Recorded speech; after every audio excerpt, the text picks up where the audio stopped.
What up, y'all? Welcome to Pub Sports Radio, Thursday Night Football. We got the Bucs, we got the Bears, and we got the fellas. We got a couple more joining us soon. Right now, what's up, Billy Briz? What up, Nick? How's everybody doing in chat, man? We got a nice little Thursday night football game upon us. I thought the football season was about to get canceled the way it was looking last week. Yeah, true that. What's going on, Zoe? Doing good. Looking forward to making some money on this game. Got 2 3-1 teams here, so two good records going at it. Yeah, I know you're hoping for an over, right? And Mr. Billy Briz looking for a under? Yeah, I'm looking for an under 45.5. Head-to-head, they're going head-to-head. Let's fucking go. We all got a couple bets. We'll get it going here in a minute. Looks like they just kicked off, right? We all pretty much around the same time? They're literally about to kick off. They just did the little screen thing. Fight fans saying we need an audio check, that there's some bad feedback. Yeah, you know what? I think it was you. Hold on one second. Otherwise, I can check one thing for me real quick.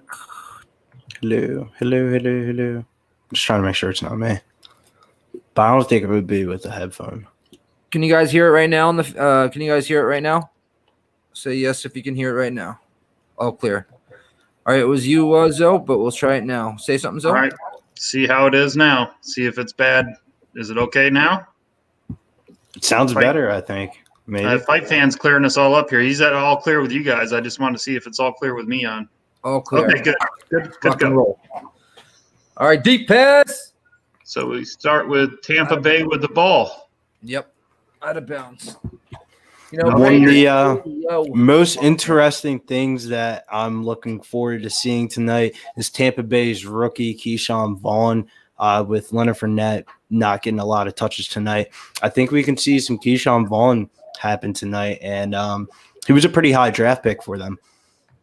Mm-hmm. Yeah, I hear I mean, he's out of Vanderbilt, Keyshawn Vaughn was, and but it's going to be interesting. I have Mike Evans for a touchdown. I hope that he didn't get hurt there on the first play. I had a 25% scholarship to Vanderbilt, play ball. Oh, wow. Vandy's a big SEC school. You would have had a smarter brain if you went there, Nick. Yeah, but it was expensive. I mean, 25 is not, you know what I mean? Yeah. I signed with the Air Force, which was, you know what I mean? Air Force Academy. Great team. Most of all, though, you know, what I was going to do afterwards, I was going to go in the military. Yeah. Nice little first down there by Tampa Bay, crossing around Brady. Let's go. Let's get this Tampa touchdown.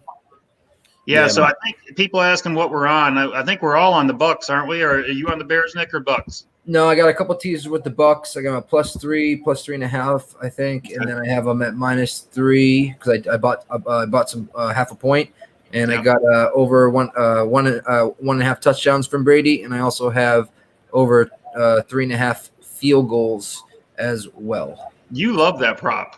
Yeah, I think we might get them tonight. I think we'll get at least 2 from the Bears, maybe 3, and then maybe 1 or that's what I'm hoping for. That doesn't help my over, by the way. My over needs touchdowns, not field goals. You're very true. Yeah, that's true. I took Bucs -4.5 +120.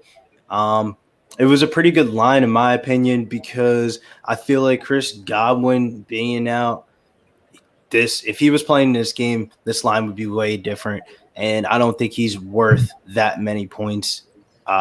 So I think the Bucs get it done right here on the road in Chicago. Chicago hasn't really impressed me. I know their record's a little bit inflated, but I think Brady's going to come into this one being a little bit pissed off with the Super Bowl loss still in the back of his head and try to outgun Nick Foles on this one. Let me tell you something about Brady. It's one thing. I mean, I hate his guts right now, but it's one thing. You get him pissed, you're in trouble. Yeah, we just had a Gronkowski sighting. Yeah, Gronkowski should be on the field a lot tonight. He just got put on the I saw that. IR. Marpet, fucking idiot. Marpet, you didn't even need to do that, man. Oh, you're a little bit ahead of us. Yeah. Sorry, I'll hold. Yeah, okay. You're way bit ahead of me. That's okay. I saw the flag come down as you mentioned it. You know, Marpet, that ESPN did a top 50 offensive and defensive linemen, and they put them all together, like just top 50 overall between both. And Marpet was actually in the top 50 of of offensive and defensive linemen. So that means that, let's say it was pretty close, like 25 defensive linemen, 25, but it wasn't quite exactly that. They just put them in a mix, and I couldn't believe Marpet made the top 25. Yeah, that is pretty crazy. Oh, well, good.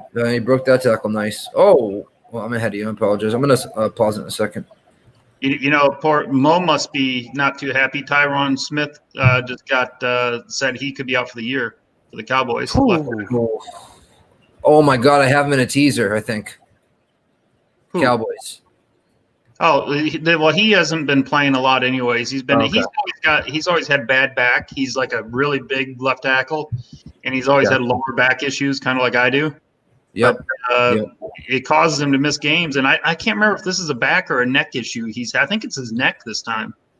But he's probably a top 10 left tackle, and for Dallas to be missing him, that's gonna. The offense isn't their problem though. The problem is the defense. Yeah.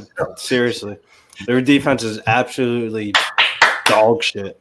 There we go. First down. I'm gonna record this so that I can actually pause it when I really want to pause it, because sometimes it will speed up if I do it for so long. There we go. Yeah, I'm at 11:08, which I know, Billy, you're probably 30 seconds behind us. Yeah, I'm at like 11:49. If you want, maybe after this touchdown, we can try to sync up. But I can't be too far behind for live betting, but certain we can. Yeah. All right. But he was ahead. It's so funny. He was ahead of everybody. Last game. It's so weird. How has that happened? I mean, it's like cable. Yep. I don't No, too far. have the NFL Network on my regular cable box. We had Justin Jr. in here, the 13-year-old, and I guess there we go. He's got some any good UFC play. Yes. Hey, Derek Z, we're gonna be talking some UFC at halftime. Actually, I want to go over a bunch of stuff. Real quick, let's bring somebody in right now. 1 second. The one and only Mr. Bet Your Lunch Money. What's good, squad? Everybody doing out there, man? Pup Sports. Billy Mills. What up? Oh, look at that. I'm going to take a picture. Hold on, before I take it off. What is he? What is he, muted? No, he froze. I take a picture of that. That's awesome. Bam. Oh, got you in a video. Come on, man. Brady's looking good in this first drive, though. 3 for 4 for 41 yards right now. It's a big 3rd and 6 here. Had to why would I don't know, Justin. Let's see if Mills is live. Turn off the mute. There we go. Mills, try it out. There we go. We live. What up, Millie Mills? All right, man. How's everybody doing in there, man? Shout out to everybody in the pub club trying to get this Thursday night money. This is what you get, Justin. Yeah, we just we're on the Bucs, and I need points. I got the over, and they just stopped them on 3rd and 6 there. Real quick, Justin. One more time, and I'm warning you. One more time. This comment. You think you're being a smartass? I promise you won't do it again. You'll be cut to one platform. Okay, so I see where you're at. So you already had the 3rd and 6 right now, right? Yeah, they're lined up for a field goal for me, but it was suck up. Yeah, I'm still on the 3rd and 6 right now. Brady, he was looking pretty accurate in the first drive. I like the way he's dealing without Godwin, because it's probably annoying as a quarterback with not knowing which one of your pass catchers are going to be playing week by week. And there's a lot of new faces in this offense this week. Tyler Johnson, he's a rookie. He caught a couple passes on the first drive. That was pretty nice to see. I know he was a hot commodity for DraftKings tonight for Showdown Slate, so people are probably happy. Got it. What about did Gronk show his jersey yet? No, I don't think so. Justin, it's Friday night talking hands at 9 p.m. Eastern. Real quick, did they just kick a 3-point? Yeah, Ryan, suck up right now. They did. I got one of my field goals already. Yep. All right. And it looks like Fournette is only available for emergency duty, so he's not going to play at all unless something happens with Ronald Jones or Keyshawn Vaughn. Yeah, I like that. So I don't know if you guys already went over your plays. I just now tuned in, but if not, you guys did. No, We did. no, yes. Go ahead. I was So just I'll go ahead. swerving. I'll go over mine real quick. I'll start off with the Bucks. I got Tom Brady over 23.5 completions. I got him over 1.5 touchdowns, and then I got Ronald Jones to score a touchdown, and I have Gronk over 3.5 receptions. Then just moving over to the Bears, I just took Nick Foles over completions at 22.5, and I took Anthony Miller over 2.5 receptions, and Singletary over 3.5 receptions. All right. Yeah, man. I always like to go with the running back reception props over. I always like to go with those usually. Yeah, one safe one. Probably don't take the Tom Brady rushing stat unless it's like 1.5 yards. Yeah, definitely. That's a safe play right there. And I'll tell you guys another safe play officially. Don't bet on whoever's playing them Atlanta Braves next round, baby, because we moving on to the World Series. So Hey, man, you guys only beat the Marlins. If that's the Padres, whoever it is, bring them on. It will probably be the Dodgers since the Dodgers are up 2-0. And I just got to talk that mess real quick, man. I'm so happy we advancing. I don't even care what happens next round. Yep. I hear you. Scotty Too Hottie, man. Scotty Too Hottie is still on the field. I think Bruce Arians is mix matching his receivers and trying to see which one like really worked because these are all new faces tonight. So who's all out? Is Godwin's out? Who else is out? Godwin's out. Howard's on the IR. Fournette is basically out. Yeah. And me and Mills were. I was talking to Mills, but there was. I hear a little feedback again. Do you guys hear feedback in the chat? Let me know if you hear any feedback in the chat. I'm trying to figure out who this guy was that I saw. It pops up on my feed. I actually paid 99 cents for this like expensive feed that brings everything up right away, like breaking. Wasn't happy. I have Evans in fantasy, and I have Evans for a touchdown tonight in a bet. And after that long bomb play, I didn't see him on the field. So that's not good. They need him. He's the one receiver for Brady for sure. Roger that, Ghost Rider. Let me know, guys, if you hear the feedback in the chat still. What's up, Connor Mack? How's it going, Connor Mack? Anybody changing anything different? It was here before you came, Mills. No worries. So you didn't change anything different with any of your equipment, right? Nope. What about you, Billy? No, it's weird. No. Here, I'll mute myself and see. Hello. Let me see if there's that feedback. Let me know if you guys hear the feedback right now. You hear any feedback right now? Say no. Connor Mack. I do not hear anything, but maybe they do. So it's good for feedback from them if they have any problems. We got a 2nd and 8 for the Bears here. What up, Danny? It might be me. It's weird. Let me see. You're on mute there, Millsy boy. Hey, do you think we could link up? That would probably be just like pausing it for like 10 seconds. I have it recorded, so I'm ready to link up when we all are. I'm at 2nd and 8. They're barely about to snap it right now. Danny boy. They just snapped it. Danny boy. You see Cordell Patterson coming out the backfield on that one? Man, that's the first time I've seen him play for the Bears in a very long time. All right, so I know he's beginning to use. You're actually ahead of everybody. That means if you saw them snap the ball. No, he's behind us. So they just snapped the ball on 1st and 10. Okay. And they're at the 40. Now, what I'm going to do is I'm going to pause it when the Bears come up to the line of scrimmage. Now, how's this sound? Do it 8:23. 8:20. Okay. 8:20. I'll pause it at 8:20. I just paused it at 8:20 as well. That's a good throw to Mooney. Yeah, I'm barely at 8:39. All right, 8:20. When you see it at 8:20, just tell us and we'll unpause it. All right. Tulane already. Are you serious? Yeah, I got Tulane +6. I'm looking good. They're up 27. Wow. Swerving got that money line. 8:20. 8:20. Pause it. Unpause it. Pause it. So we got. You're probably a little ahead of us, so react like 1 second later. No. Just one second. I'm at 8:09. Okay, I'm right there. I'm at 8:07 right now. 5, 4, 3, 2. That's where I am. All right. Oh, that was a sack or just a nice little oh man, if he wasn't open, that was going to be a nice little scramble sack. I can't believe I'm rooting for the Bucs right now. I am rooting for the Bucs, but I'm rooting for points. It's just Tom Brady is the biggest sellout to New England. How is he a sellout for that, man? Bro, Hey, he doesn't need any more rings. Like I keep telling people. I don't think Belichick wanted him there anymore. Bro, No, it's true. Belichick, bro. It's not true. That's all propaganda. You guys are reading into. All right, Bro, Nick, he wait. didn't want to trade away Jimmy G, Wolf that's what ticket. fucked everything So, up. Nick, you're telling me Wolf you'd rather have Tom Brady this year than he does Cam Newton. I would have rather had Tom Brady for one. Bro, Brady for stop, 1 more year bro. It's 2020. and have Cam Newton, right? It's 2020. You need 1 year. legs. 1 year.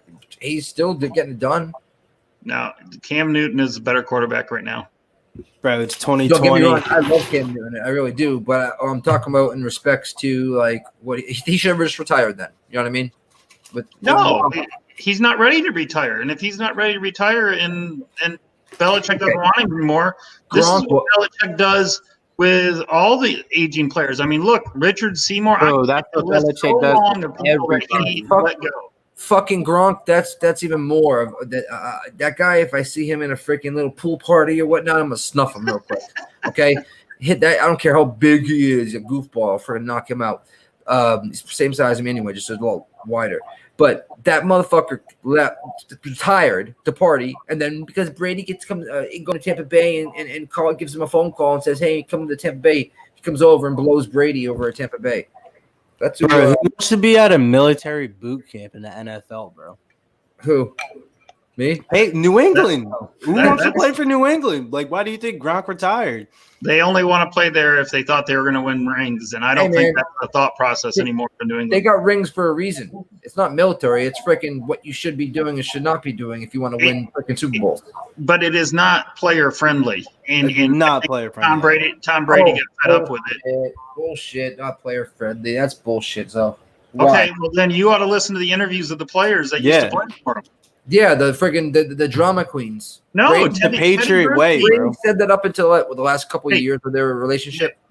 Teddy Bruschi, who is a lifetime Patriot and is now on ESPN, says that if you want to win games, play for New England. But if you're there to, it's not the most friendly environment to work. You're there to win games and championships. That's why you're playing NFL. You're not there to freaking la-di-da and pick dandelions off the fucking ground. You're there to fucking win championships, win football games. That's what you're getting paid the big bucks for. Shut your mouth and listen to the coach is what is what. But I'm telling you, keep it a beam with you though. I'd rather win championships in a warm weather, man.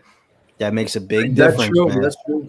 When you're 43 years old, warm weather is a little. You feel a little bit better. I'll give you that, but I just think he should have retired and went off into the clouds with Giselle and banged her for into eternity. You know what I mean? Well, that's now you got me creeping in the bed, and now he's with Giselle, and now he's going to get divorced soon. So that's you're a Patriot fan, and if you're a non-Patriot fan, you look at it like it's about time that dynasty ended because other teams would like to partake, and now you're going to see New England not be a part of it. I will preach, fucking Brady, cocksucking motherfuckers. Mills being quiet tonight. Oh no, I mean you guys hit it on point. I mean Boston though, I mean they're always gonna be one of those teams they're gonna build it right back around for that franchise, man. I'm just worried, man. I'm a little bit watching this Yankee game, so it's elimination game. Oh yeah. What's the score right now? Back and forth. It's 2-1, but we're up. But it's just man, being a Yankee fan with our pitching, I'm so nervous through this whole game. If we were up 3 runs, I still would be nervous. So we're only up 1 run in the 4th inning and facing elimination. We're the 5th seed facing the number 1 seed in the AL, so we shouldn't even be here. So as long as we get one more game to play for, that's all I'm looking for. Yeah, I was going to say, Mills, I think you got the Braves, and that's going to be it. I think Tampa Bay is going to take the Yankees out. Razor sharp. What up, Razor? I'm on that one too. Hopefully we can cash. Yeah, and shout out to Razor Sharp, still talking ish about my Falcons losing, man. I seen you in the comment, man. Yeah, you guys want some good horse plays, go ahead, check out Razor Sharp picks, everything like that. But yeah, definitely talking shit for the week. Green Bay did that, beat my Falcons bad. Danny, Now wait, Mills, are you eat saying my just ass, listen to Danny. Razor for horses and maybe not for football since he's a Packer guy? Man. Son of a bitch, Danny. I gave you a great entrance, and you got to dog my pats like that, you son of a bitch. No, that was a terrible. Oh, that's going to be a flag. That's going to Nope. be a flag. No flag. Wow. That was a terrible pass by Brady is what it was. Oh, you know what? No. I was asked backwards there. I thought Tampa Bay was playing. I've been watching the game, been watching the chat, and so it's weird to me, Zoe. So you took the over in the whole game or the half? The game. All right, so it was what, at like 44 or 46, right? I think I got it at 44.5. Got it. Okay, I seen that there. What made you do that? Because usually to me it seems like Thursday night games usually are low scoring games, but so what made you just go with the over, especially with Chicago Bears, knowing that like last week I think they had 10 points like late in the third quarter too. Like what made you take the 44 though? Did you just think like maybe the Bucs was going to be showering points, or what'd you see? And that's at 40. It's a short week, and the Bucs didn't play good defense in the first half against San Diego last week, and I thought that Chicago would be able to put up probably 17 points or so, and I think Tom Brady can get up like 30 on this team, is what my guess is. I'm thinking it's going to be like 30-17, but it's not starting out that strong, so I'm waiting for something to happen. I mean, the funny thing is last week's game with the Niners and the Eagles, that Monday night game did not, or it was this last Monday, did not look like an over at all the whole game. And then all of a sudden, the last quarter, they got after it. The problem with unders this year is with having no crowd, and I knew that Chicago wouldn't have a crowd, is that these offenses are able to score more points. And I did hit the under last week. I did have under Bears in Indianapolis. But, man, there isn't many games to bet unders on anymore right now while there's no home field advantage. That's kind of my thinking, is basically playing the trend of overs, and this is a very low number for an NFL game this year. Real quick, everybody in the chat, let's get that retweet button. We got 18 souls in here. We're a lot better than that, man. Let's get the army. Everybody hit that retweet. Shit, like I said, baby mamas, your actual girlfriend, everybody. Just hit that retweet if you could, guys, and we'll get some more soldiers up in here. There we go, 20. Let's get the thing going. Let's go. So you want some baby mamas in here, Nick? Yeah, everybody, man. Everybody. Ex baby mamas. Oh, ex baby mamas. And special shout out to Mo. I know he's missing this episode right here. So if you guys are missing that box right there, he's just dealing with some family issues and stuff. Definitely being missed here on Pub Sports. He'll be back though on the Saturday show, I believe, as well. So definitely shout out to Mo. Yeah, just some crazy famous stuff going on right now. But, he'll be back. Yeah, I'm looking for injury on Mike Evans, and I haven't read anything yet. I'm hoping that he comes back in. I was going to say I haven't seen that jersey number flash yet. It was weird. So for me on my book, they didn't give no receiver props for completions on the book. They only gave yards. They didn't give no actual completions for the actual Bucs receiver. So I couldn't get Mike Evans plus 5.5 or anything like that. The only thing I could get was Rob Gronkowski over 3.5. Okay, this was a genius bet right here. Rick Ramon says he took the under in the Bears first half, under 22. I don't even know why. I didn't even think. I scrolled right by that. No, that's the whole first half. That's not just Bears. He has under 22. Excuse me. Yes. No, I know. What do you mean? Do you really think it's going to go over? We got 5 minutes left in the first. Well, let's see what Chicago does on this drive. I would not now 3 touchdowns. That's locked in. I wouldn't say that's locked in. If they have 10 points, if there's 10 points in the first quarter, that 22 is in peril. Team total was probably like 13.5 or like 12.5. One of the two. I didn't bet it. I did look at Tampa Bay team total was 23.5, and 24.5. 24.5 total. Yeah. Yeah, and I just didn't like that half. If it was 24, I would have bet it, but 24.5, I didn't like it, so that's why I bet the game. Hey, Billy, can you run through some of the names in the chat, man? Give some people some love. We got some new people in there. You got Fight Fam, a few other people in there. Yeah, no doubt, no doubt. Scrolling down, we got Swerving, usual. We got Drunken Boxing, MMA. We got Connor Mack picks. You should probably be on here later on, to be honest with you. We got Razor Sharp picks. We got Danny, the usual. We got Rick Raymond. I think that's a new face, if I'm not to be mistaken. What's up, Rick? Nice to meet you. Big Show. You already know Big Show's always in here. And who else do we have tonight? We got A Fight Fan and in chat. Everybody drop what plays you guys have tonight so we can sweat these bets together, baby. Real quick, because I just saw Mo up in here. Hold on a second. Yep. He's there at 8:46. Yeah, Mo's right there. What up, Mo? Oh, there it is. There he is. I'm missing you, Mo. Yeah, man, I need that hypeness. And when he says the nation, I know he ain't talking about no Cowboy Nation. Covered up that Pub Nation because BB fucking pubbing. For a minute there, Nick, I thought you were going to break out with like a little P. Diddy. I've been working on some stuff. No, I've been listening to a lot of Eminem, man. And the way he's just like. I think we're ready for your debut, man. It was supposed to be you versus Billy like 2 UFC episodes ago. We're building it up, man. We're building it up. Oh, pick it. Interception. Oh, wow. Go. Get out of here. All right. Hey, that's wow. Okay. Oh, try to throw a back shoulder to Robinson and watch Robinson tip the ball kicks it up with his leg or his hands actually hits it, but he says, I'll take that. All right, so that reminds me of some old school Rondé Barber defense back in the Bucs. I don't blame you on that one, Mills. There's been a couple of times I've seen that play happen being an Eagle fan with Nick Foles. Sometimes I don't know what it is, but he just throws into these double coverages. It's like he goes to his reads and he sees the second one and just chucks it. And it's just like, bro, what are you doing? You look like Jameis Winston. I can't blame that one on him. That was a back shoulder throw that Robinson didn't handle properly. I don't think that was on Nick Foles.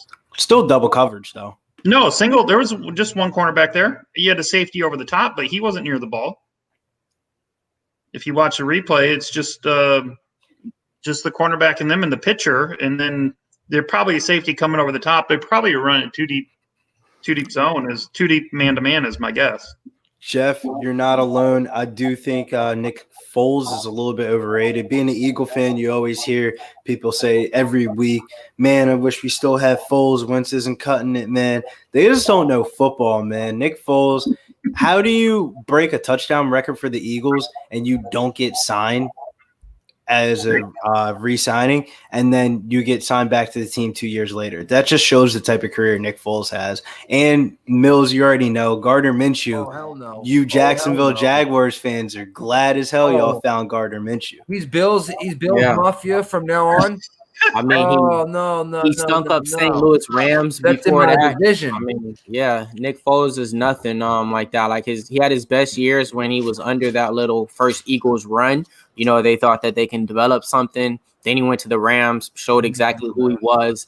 Then went, I think, to Kansas City as a backup or somebody too. But Alex Smith. He's always going to be like, you know, a typical good backup quarterback, like a Fitzpatrick type of quarterback. A little bit journeyman. You know, better though. I think that he's really good in that New England system with Doug Peterson as the head coach, and you get him out of that system, and also he's injury prone too. But I think if he stayed there with Doug Peterson, I think he is a very I would say he's above average. But in that system, he doesn't look as good. But see, Zoe, that's not really a good quarterback, because if you think about it, he played on 3 different teams, and if he only plays good on one, you know, that's just like, you know, kind of if you team this guy up with this coordinator, we can look at this. Well, you know, but like the average quarterback should be able to go to different team and still perform. Even Danny says, "Yo, preach, Billy. Our own fans piss him off." Bro, every week, every week you hear it or you see a tweet. Jalen Hurts season is another one. We always see that. Well, Philadelphia fans, they're so rambunctious, bro. They get mad over every single play, tick by tick. Like, I get it. You know, I'm not on the Wentz hype train, but, like, they just get mad over everything. Everything, bro. Everything.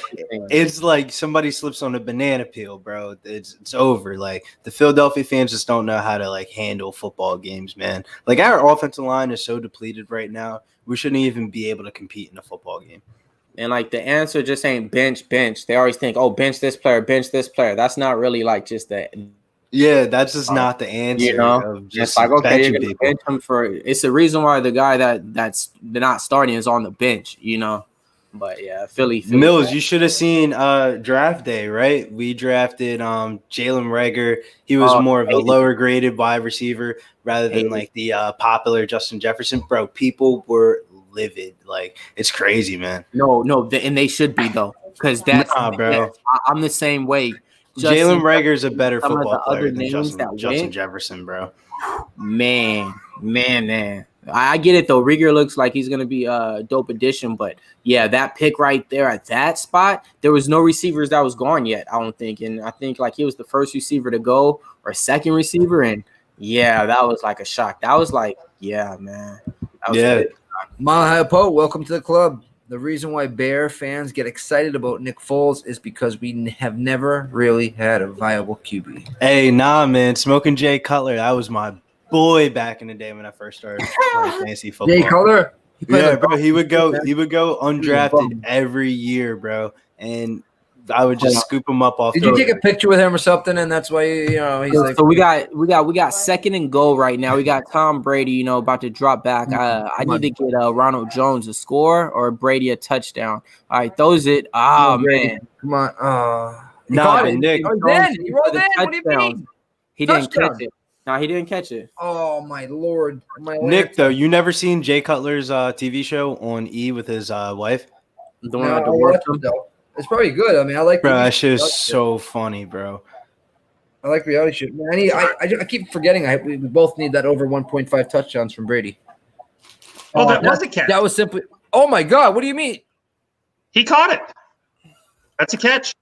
And he rolls in all the way, but they're not going to challenge it. Challenge it. Please challenge it. Please challenge it. Because that'd be my Ronald Jones touchdown prop right there. And that'd be 1.5 touchdowns. They didn't touch him until he rolls into the end zone, right? Well, it's definitely a catch. I didn't see when he got touched, but definitely a catch. Let's see what catch. I told you, I saw that shit. I mean, I know I can't see like that. Like drop, but, yeah. It doesn't really ever look like a drop to me. Like, for real, bro. Knowing Ronald Jones, dude, he dropped that shit. He rolls all the way into the end zone without anybody even coming close to him. They're gonna call that a touchdown. Yes, that is. Yeah, that's a touchdown. Nobody touched him. He rolled. I'm glad that he rolled all the way in. That he didn't just stop the play right there and like walk back. So he rolled all the way in or walked in. So like I said, that would be my Ronald Jones touchdown prop, and that would be the 1.5. That would be one right there down. And I was happy just to see Evans back on the field. So that's a good thing for me with my Evans touchdown catch. So this is still first quarter, right, Nick? Go job, knee. Yeah, this is still first quarter. See. The first quarter was at 9.5 for the over. So, like, if it goes to this 10 points, that's already exceeded.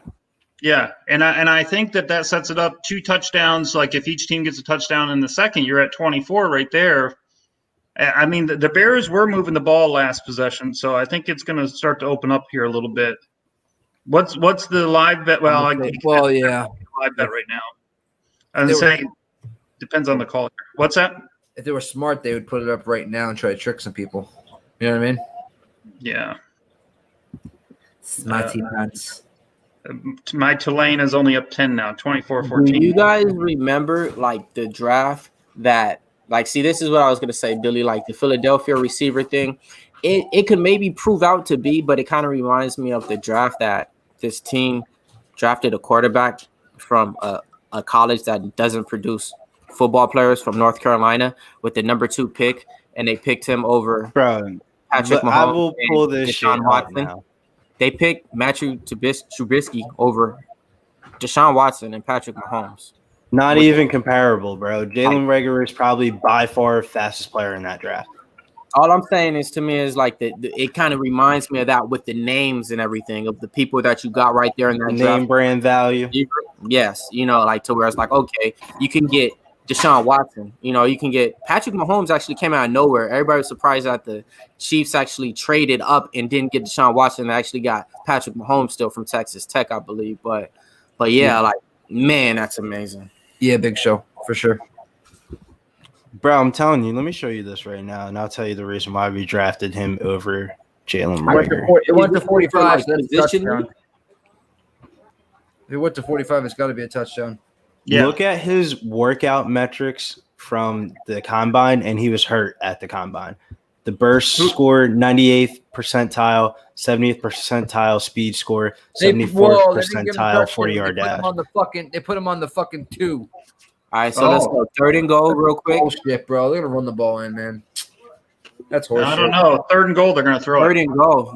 That's a bad goal, not a touchdown. Touchdown, Yeah, Mike Evans? let's go. I'll take it. Oh, flag. That was Come on the on. defense. It's going to be on the defense. Though. It's pushing off, and it's on the offense. I think I saw him. No, it's going to be on the defense. It's going to That's be on the corner. defense. Evans didn't do shit. Oh yeah, he had his arm around him the whole time. So yeah, it was. I mean, it also was somebody else. No, it's on the defense. All right, good. Yeah, so I'll take that for the 1.5, even though the other one was better because it would have killed 2 stones in one. Yeah. Unreal. I hope that's a touchdown for Mike Evans. I have him as my MVP It's tonight. touchdown. They called it. They already called it. Thank you. You're good. Damn, I wish I would have took that Mike Evans. There was a prop on FanDuel tonight, and it said Mike Evans anytime touchdown and Buccaneers win plus 210. Oh, nice. I mean, I only had him at plus 120 on anytime touchdown. So I had him at even money. I didn't take it, though. Yeah, I didn't like the Ronald Jones touchdown prop on my book in New Jersey, bro. That shit was juiced, like minus 130 for him to score a touchdown, like anytime. Yeah. oh wow. Yeah, that's where I was at. That's where I was at. My book wasn't as bad. I had Ron Jones minus 110, so I like my book a little better for these touchdown props. Yeah, mine was 125, I want to say. He's with family right now, bloodthirsty. So they were saying that the Bears player that touched him right there, they're saying that Bears player had to touch him because that's a touchdown if that Bears player doesn't. I know. It makes zero sense. Like, it doesn't make any sense to me. So, and I didn't see that Bears player touch him. But I think it's because they blew the whistle. I think they blew the whistle right there, and that's where they spotted the ball. Yeah, that's what they called it, play dead or something. I agree, Rick Ramon. I think that should have been a Jones touchdown. And the only thing they could have said is that Bears player that was in front of him, guarding him, touched him as he was going, even before he catches the ball. If he touches him while he's in the act, he's down. But I didn't see him actually touch him. Yeah. So What's up, Hippo? I just noticed you're here, brother. I was just happy to get that touchdown because if they had to kick another field goal there, it would have hurt my over.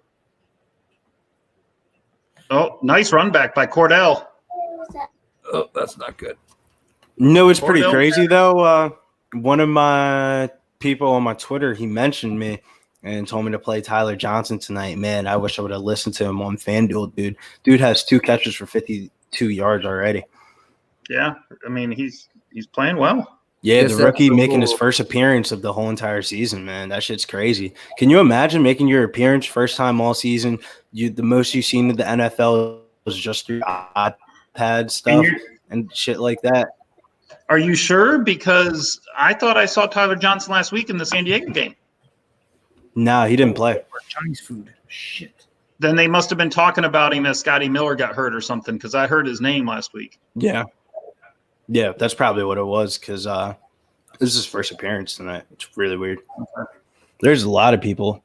Cameron Brate, too, man. I was looking at him in one of my deep dynasty leagues because I had to pick up a tight end. Man, I think he can end up being the starting tight end for the Bucs by the end of the season if Gronk doesn't work out. Yeah, they're advertising that Texas-Oklahoma game. I want to get Connor Mack's view on that. I think I have a side that I'm picking. But I want to see what he says. A-Rob, he's looking good tonight, too. I forgot to order my Chinese food. Yeah, A-Rob's going to cause him problems as long as Foles doesn't he's a good receiver. I was not happy when Jacksonville let him go. Not Dude, at all. when This was the move. We let him go and we signed Marquise Lee. Terrible. We signed Marquise Lee instead of him, and we didn't want to pay. Well, that was the thing. Allen Robinson wasn't going to resign with us that whole year. Yeah. He was letting it be known through the whole year. I do remember that much. But still, we could have offered him at least, max contract, and we didn't. We signed Marquise. What you want to guess? What I called his nickname was? What was Marquise Lee's nickname? See if you guess what I called him. Butterhands. Mr. Soft Tissue. Mr. Soft Tissue, hell yeah. It's always him and Allen Hurns, man. It's always some minor ache, and he's missing 4 games, and you're like, dude, you're never healthy. Remember Allen Hurns that year too? He was on that team. It was like the combination of the 3 of them. It's crazy that Nick Foles is probably the best quarterback that Allen Robinson had so far in his career. So, like, we think about it. There's all Jaguar quarterbacks before him. So. Yeah, Blake Bortles. You think about it, Blake Bortles, all the Jaguar quarterbacks, then Mitchell Trubisky. Like, he's probably glad this is the best he's ever played so far. It's pretty sad if you're a receiver and to say the best quarterback I've ever played for is Nick Foles. He's went over 100 yards in the first 2 games of playing with Nick Foles already and had 7 catches in both games. Oh my God! I was gonna take him in the props. I was waiting, but it was at 6.5 on my book at plus money, and I couldn't do it no matter what. I know he's gonna get 6.5 is a lot. Bro. Yeah, I know he's gonna get 6 catches. I know that for sure, but I'm not going with 7. I'm just not period. That's that hooks you, bro. No, that he's right. If it was 5.5, I'd take it all day. All day. But there's many receivers in the NFL that you think about that catch 7 passes per game. You got like Michael Thomas. Yep. D. Hopkins, maybe Cooper Kupp, not even though, No, not 7 a game. Yeah, right. Exactly. That 7 mark is different. Yeah, that 7 mark is like Travis Kelce before Tyreek Hill in Kansas City. I want to know Rick Ramona, who's your team? He said he was in our division, was never worried about him. I think he's actually on the Patriots roster right now. Marquise Lee is. Oh, he is. Well, I don't know if he's actually playing, but yeah, he got signed to him. I know that much. I never seen him suit up yet still, but I know, he got signed to the Patriots. Yep. What is this Big Show saying? I'd rather take 8 than 7.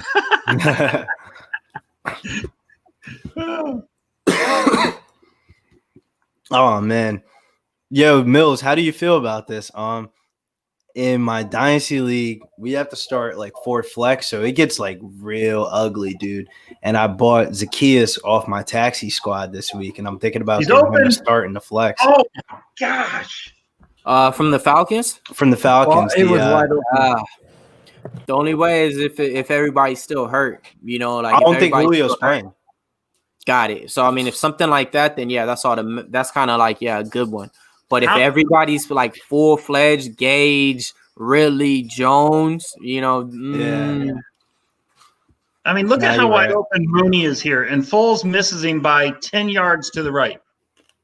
You got to be kidding me, man. Mooney, if that touchdown happens, man, I have Mooney. I would actually, if Gage was available, I would take Gage because he's actually like our 3rd receiver no matter what. Like he got drafted, bro. It's a dynasty league, so it's like we drafted up until like the 28th round. What a generous spot! Oh my god! Some of the people on my team, you would be laughing to see them even like rostered. So like I got Antonio Brown rostered. I have Mooney on my team. Oh, you do? I mean, look, that should have been a clear touchdown for Mooney. I know, dude. This is crazy because like Nick Foles sometimes, I don't know, he just goes through like weird inaccuracy like stretches in games. It's like really weird. The good old big dick hook. Dude, that used to be the weirdest, man. They used to call him Big Dick Nick. Isn't that crazy? Well, they call me Big Dick Nick. Yeah, I don't think I'd ever call it. You don't even call yourself Big Nick Dick. I know. No, they call me Little Big Nick to be real. Girls do. That was a penalty, bro.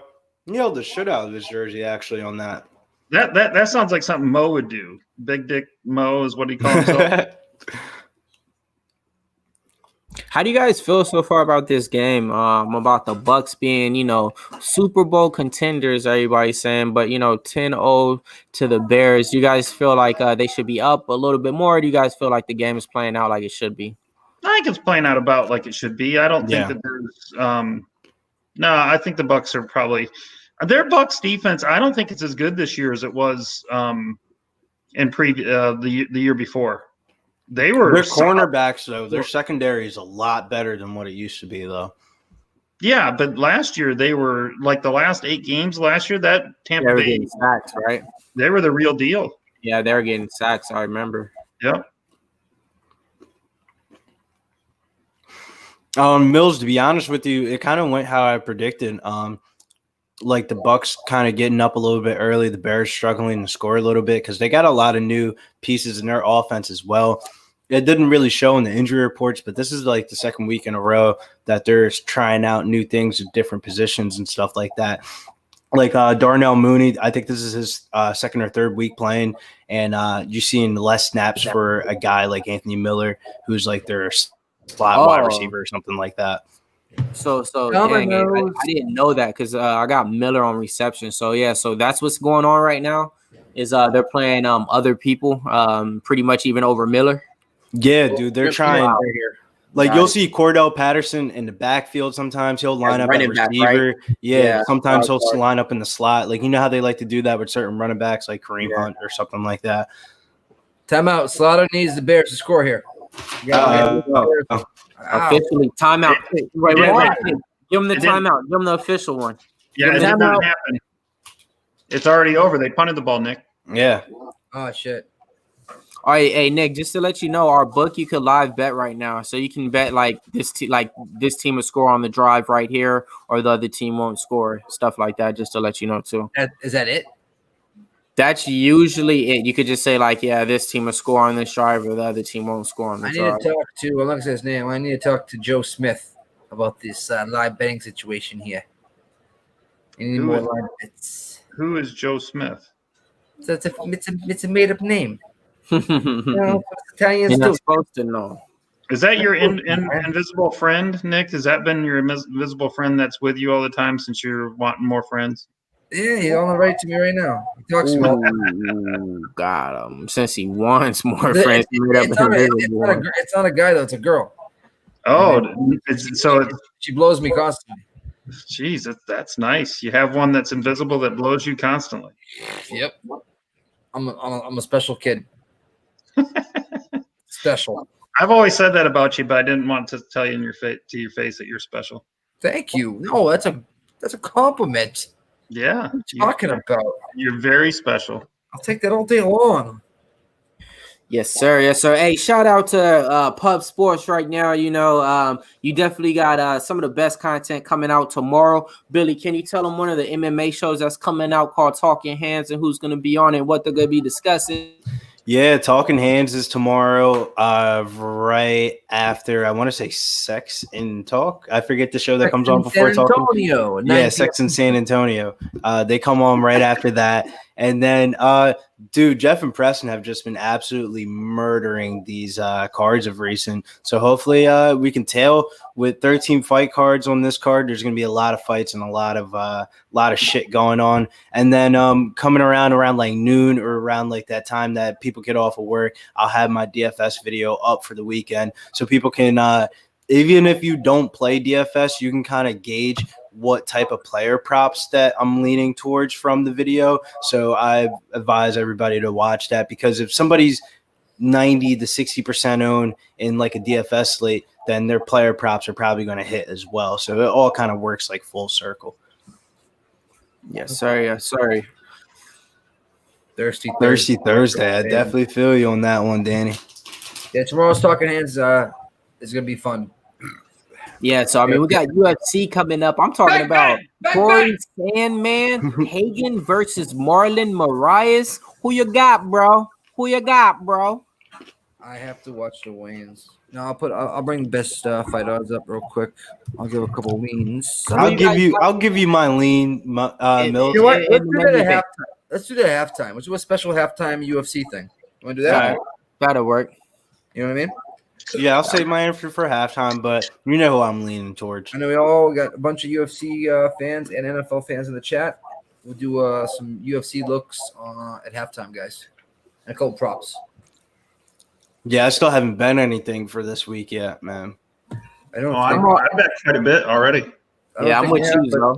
I get tipsy and I forget. So I bet this. I already got bets for next week: Ortega versus Korean Zombie, and I already got bets for Khabib versus Gaethje and the co-main event on that. I'm going with Cannonier, man. Jared Cannonier versus Robert Whittaker. My money's on Jared. Yeah. Cannonier. Who did you take on the what was the fight before? Who'd you have, Gaethje or Khabib?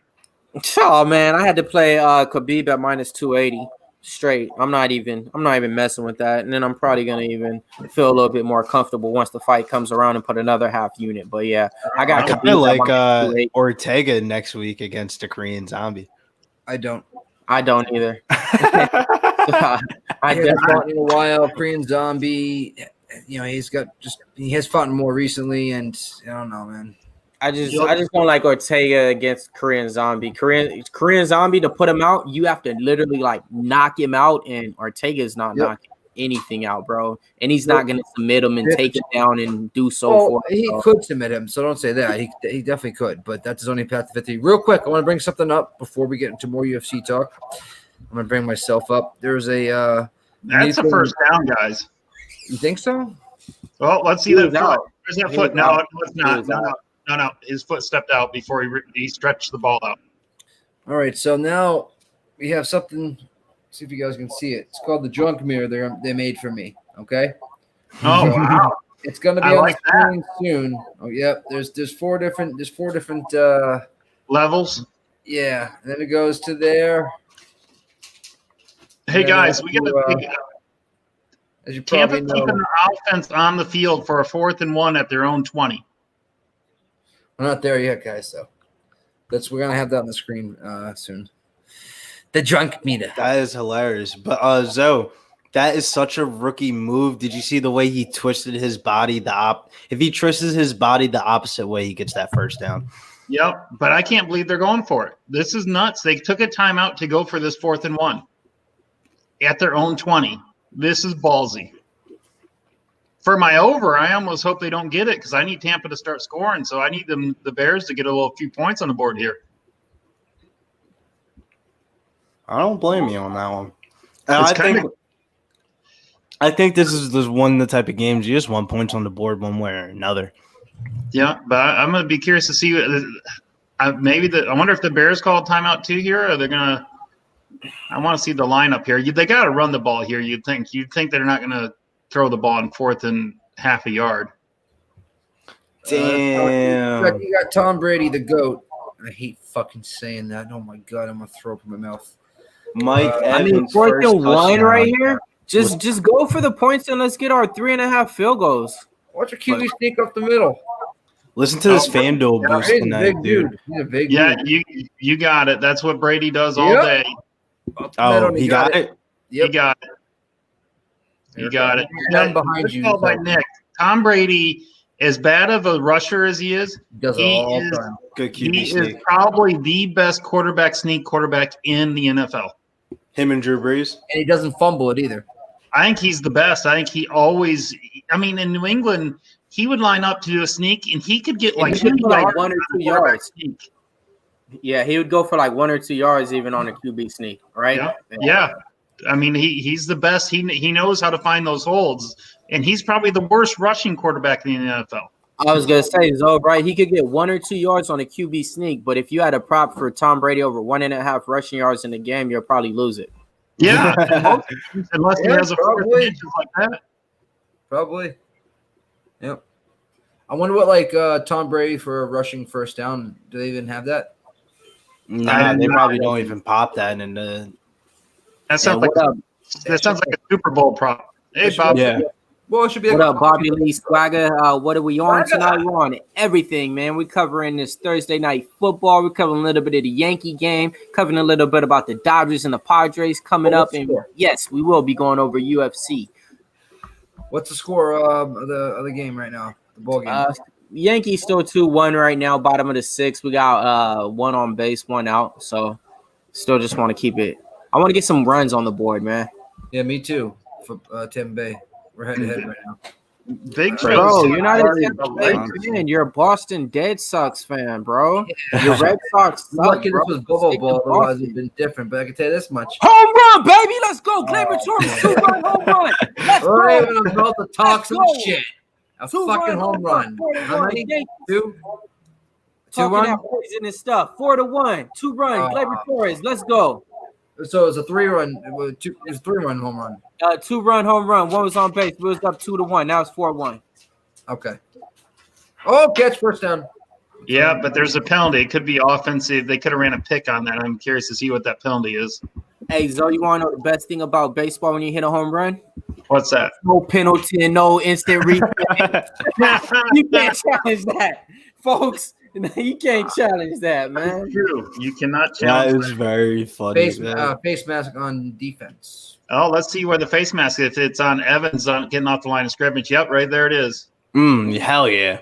I saw him put his helmet back on, so I wondered why his helmet came off. Oh, okay. Yeah. That's an additional 50 yards. Hey, Zoe, I know you remember this because this is old school. So I'm gonna just see and test your knowledge. Name 4 of the top wide receiver, the blocking wide receivers. That was one of the toughest guys ever. Played in the AFC. Name your top 4, or if you could even just name one that I'm looking for, a specific guy. I'll let you name 2, and if you can't, I'll cut him off. But he was one of the toughest wide receivers. He played in the AFC. Andre Johnson. Nope. If I give the jersey number away, you're probably gonna hit it that way. But he wore number 86, and whenever he would, and Hines Ward. Bam, Boston Nick. I got it from Big Show. Hines Ward was one of the toughest wide receivers, right? He was. He was a great blocking wide receiver. He would get hit. He would get hit, tackled, and smile the whole way there, the whole way down, just smiling. So here's another question for you. Hines Ward was a wide receiver for the Steelers, right? What position what college and position did he play in college? Georgia. Okay, you got Georgia. Quarterback. That's right. You got them both. Come on. I was a Hines Ward fan, man. I was a Hines Ward fan, especially because he was like the only like Asian in the league too at that was like mixed or something like that. So to me, he stood out to where, man, he was playing with that tenacity. He had Plexico Burris on the other side of him, Randall L. But man, he stood out, man. That was a nice run by Ronald Jones for a first down there. But Hines Ward is probably the best converted quarterback to a wide receiver in all of ever to go from college to pro. Correct, because and it was never really brought up that much that he was a quarterback in college compared to everybody else, like all the quarterbacks that you know. Well, they had Antoine Randall on that team as well, and like they always made it clear that he played quarterback. He was a quarterback. Exactly. There to let it be known. I would say him, and then I would say the other guy is Edelman, because Edelman played quarterback. Edelman was a decent quarterback in the MAC. He played for Kent State, but I would still say Hines Ward was a better overall player than Edelman. Agree. But yeah, definitely, Steve Smith from Carolina was tough as heck too. But yeah, man, Hines Ward, man, I just remember, man, as a blocking receiver, that was the guy you wanted out there, man. He finally retired, got that 1 Super Bowl ring. I think he was that one player, though. He could have played for 1 more year and maybe another team and still been, decent as a second or third receiver at that time. Yeah, and Carlos has another one. Anquan Bolden was a great blocking wide receiver as well. There's definitely some good – I mean, if you're on a strong, heavy run team like Hines Ward was, they had the bus back then. And with Jerome Bettis back there, and you're running plays, and plus they had Plaxico Cordell Stewart. in that team. Cordell Stewart was, but I mean, Cordell Stewart was the one they ran gadget plays with. Yeah. The Bucs are moving the ball here while we're talking. They're at the 20 here, 1st and 10. All right, let's give them some plays, and let's give the people out some plays. Dropped it. Gronk dropped it. Oh, wow. I need 3 of those, man. Come on, Gronk. That was a tough pass. I mean, Brady threw that a little too low, but he's getting old, guys. He's getting old. Nick is looking for the disaster of Tom Brady. Not tonight, but tomorrow. I need a touchdown here. I need a touchdown. I need to go up 17-0 to open up that Bears offense a little bit more. Yeah, for real. I agree. Hey, guys, let's play a little devil's advocate here on predicting the future. If it's 0 to 7, let's just go even deeper. If it's 0 to 21 at the half, do you think you guys might see Trubisky out maybe late third quarter again if they stay on 0-3, or that move is done for the season? That's done. They can't flip flop, right? They can't unless Foles gets hurt. I don't think they will.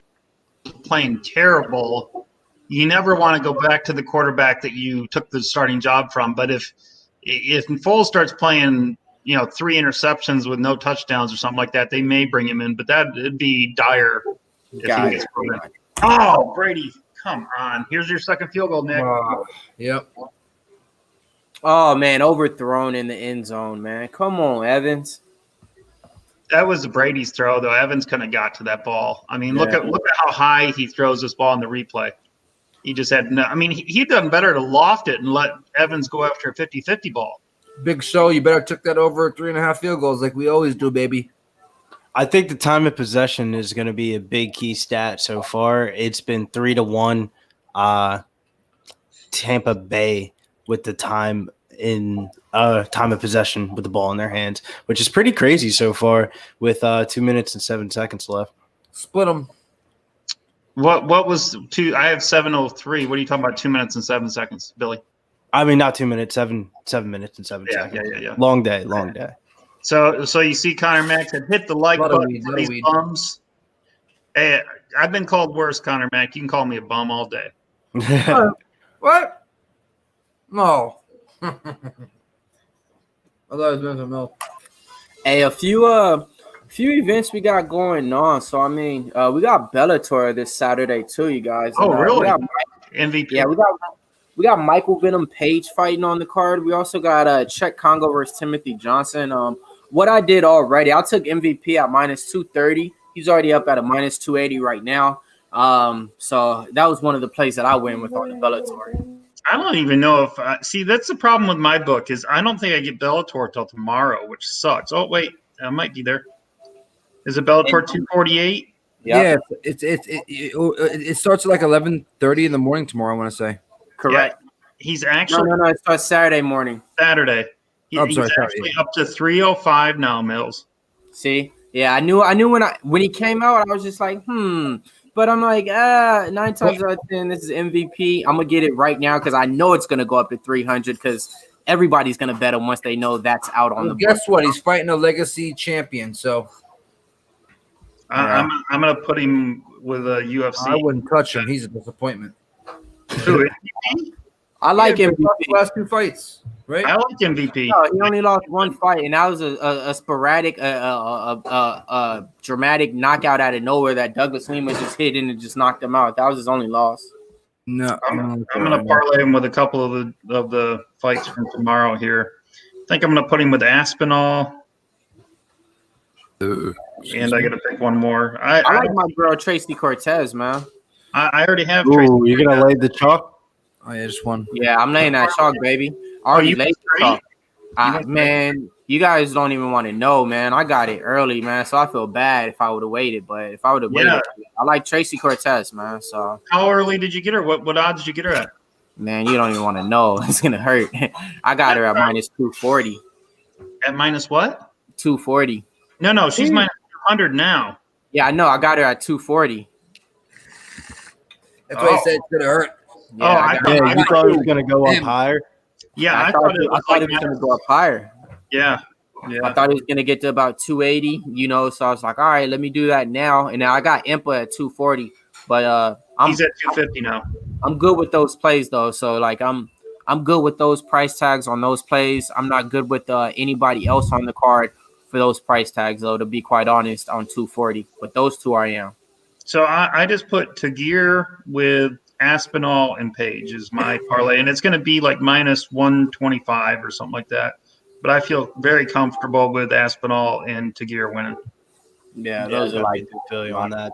Aspinall is probably like the favorite. Biggest favorite on the card. I do like him now. Yep. Yeah, you know how like sometimes it says like I love you, minus Carlos, but 500 Braun or could eat something like that. my dingleberries that hang off my butt at this point. Bro, Gronk can't even get. Cameron Bray has more Hold targets. up, we got a dono. Oh, Shout out nice. to Carlos Morales, man, the first one, man. He just made it into the official VIP pub club. He's in the VIP interest with the wristband. He's the one with the wristband.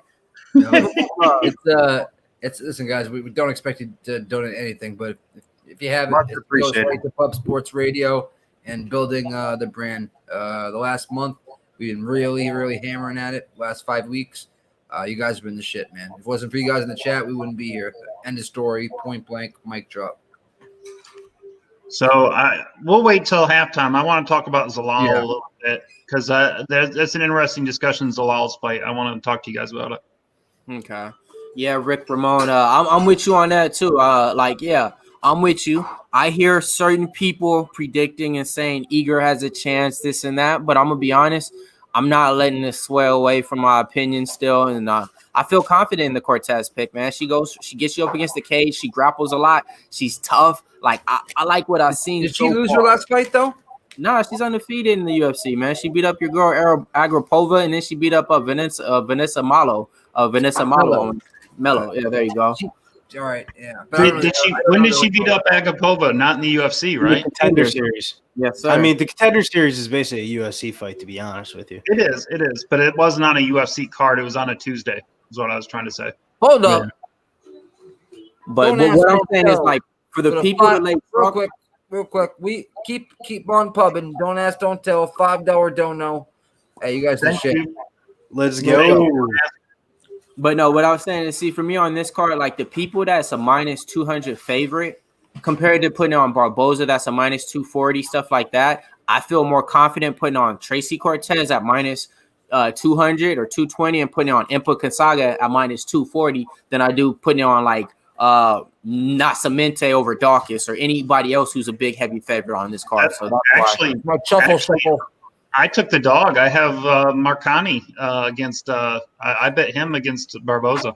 I'm with you. I'm with you on that because I like that value that I got out on him too. I got him at plus 220, and I got round 3 to start at minus 110 even money. Just came out on my book today. Hint. That's one of the props off Bet Your Beers. You can get it now and early and make me pay more money for it later. I got it at minus 110. Guarantee it to go up to minus 125 or 30. What was the bet, Mills? Round 3 starts at Barbosa versus Mariquani. Okay. Yes, 10 sir. minutes. Flagger. That was the truffle shuffle right there, baby. Man, the Bears. Oh, they got an offsides there. But man, 3rd and 12. Bears are struggling. They're not moving the ball. I thought they'd have a few points by the half. Field goal. Watch. I told you, man. This Bears offense is like dreadful, bro. Every time I feel like I tune in to watch Allen Robinson play because he's on a lot of my fantasy teams, it's just like, bro, what the fuck are they doing? Send location doesn't agree with you. Send to location doesn't agree with a lot of people, Nick. I know. Yeah, I saw him on Arc stream earlier. He was snapping on KCOH.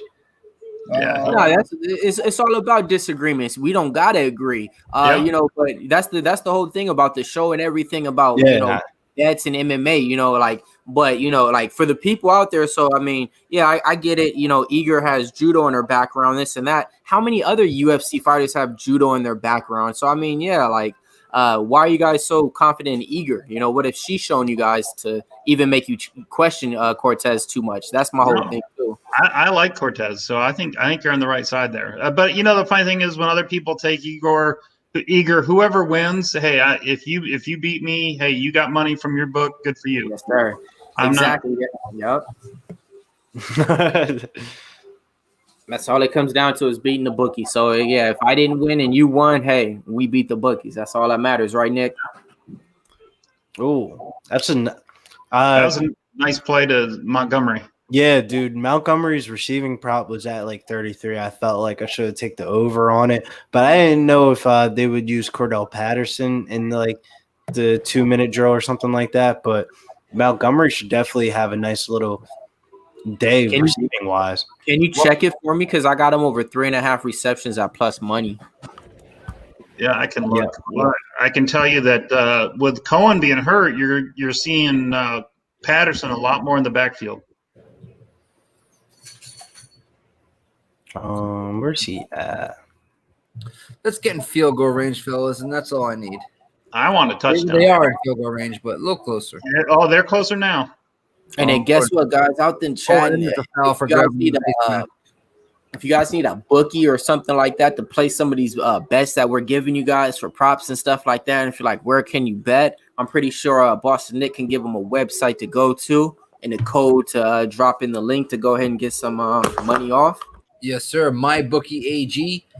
Use the promo code PubSports. You get a 50% match bonus using a debit or credit card. 100% match bonus using Bitcoin. Cash it up. So Montgomery's he's got 3 receptions for 10 yards. Man, that's what I'm talking about. I just need one more for that. Let's go. Oh, they're down to the 4. Patterson. Hey, Patterson is making his name known right now. I mean, so Patterson, go ahead. That's a mismatch. Whenever they can get Patterson on a linebacker, that they want that all day. Or that's a safety. He's on a safety, but still, he's too fast. You got to have a cornerback on Patterson. That's annoying. Go ahead, Mills. Man, Patterson got drafted by Minnesota Vikings, was supposed to be their main threat offensive wide receiver. Never panned out. Turned into a kickoff return or special teams player. Went from team to team. Went to the Raiders. Made the Pro Bowl as a kickoff returner over there. Went to the Patriots too. Made the Pro Bowl as a kickoff returner over there. Now he's over here making his name known, a little bit now because he's getting that option because a lot of those people on that team looks to be hurt. Mills, I think I feel like the way the NFL has been trending and how there's been more passing and more roles for just pass role catching backs, I think that's the reason why we're starting to see him in the new era of the NFL and stuff like that. Because there's guys out there that are just really good gadget type of players that can really help out in the passing game and just make plays. Like J.D. McKissick is one from the Redskins, or Ty Montgomery back when he used to play for Green Bay. Now he's on the Jets and stuff like that. He's still getting – I feel like it's just easier pathways to get on the field if you can do more in the receiving game nowadays as a running back, and that's the reason why I feel like he changed his position. McKenzie, who came from Seattle, who played with Washington? No, I'm talking about Cordell Patterson because he's a big-ass running back. No, I'm saying when you said McKenzie, you're talking about the guy that played for Seattle and Washington, I think? Yeah, he's on Washington now. Him and Gibson kind of split the snaps. Got it. Slaughter's needing this over 37.5, 25 more. It's coming, Slaughter. They're going to score a touchdown right here. We'll be at 20, and then hopefully the Bucs have time to go down and get some more points. Let's get this Allen Robinson touchdown, baby. Yeah, you can get it right here. Let's get Singletary. Send Location's just trolling everybody. He's saying that Marquani's a bum too. Man, who do you like, Send? I mean, I know all the fighters you don't like, but I'll remember this on Ark's channel when you come in. If Marquani wins, I'll say, yep, he's a bum. That's why I love Ark's channel, man. You can't shy away from your comments that you made in your past. You're right. Shout out to Arkansas. Hopefully it goes live later. We'll see. I don't know, man. Ark's been going live in the middle of the day these last couple of days. Doesn't he have the KCOH thing tonight? No, that came on in the middle of the day today. That's why I said he's going live. Yeah, these last 2 days. Yeah, KCOH couldn't do it tonight, so they did it this afternoon, Nick. There we go, Ark. Let's go live later. So you guys got first and goal coming right here. I mean, you got 4 plays to get in. They're not going for a field goal right here, point blank. So you got 4 plays to get in this end zone right here. First play, I would run it. Yeah, my only touchdown for the Bears is I have Montgomery for a touchdown. Don't tell him if he gets in. Throw it to him. Don't tell him if he gets in, please. I won't. He's that way out. There's no way that's a catch. Okay. That was Robinson too there, Mills. Wait, what does that mean, send location? I don't like any SBG fighters. They're all bums. SBG is where Conor McGregor trains. And Send's a big Russian fighter guy. Yeah, he hates Conor. He's on Tagir for sure. So, I was gonna say you got Tabur. I actually like Tabur in that fight. I got him at plus money like a week ago at I thought about taking a low unit. But I didn't. But then I vowed to myself I would never bet him again until get in there, Montgomery. Yes. Oh, thanks for Touchdown, baby. I needed that. David Montgomery cashed in. Wait, was it Montgomery? Yeah, it was Montgomery. Yeah, I always get him mixed up with Singletary. There we go. You were watching it. You synced up with us, Nick. What are you talking about? You're ahead of us. How am I? Yeah, you synced up. Everybody's right there, right? Yeah, I synced right up with you, I Mills. must Where be. you at, Billy? You see me, right? But I must be at least about a second and a half, maybe 2 behind. Nick, can I see your drunk meter right now, please? Can I see you're right there. Everybody's right there. No, really, I'm only at the green level right now. We're getting close to the yellow level. Not really.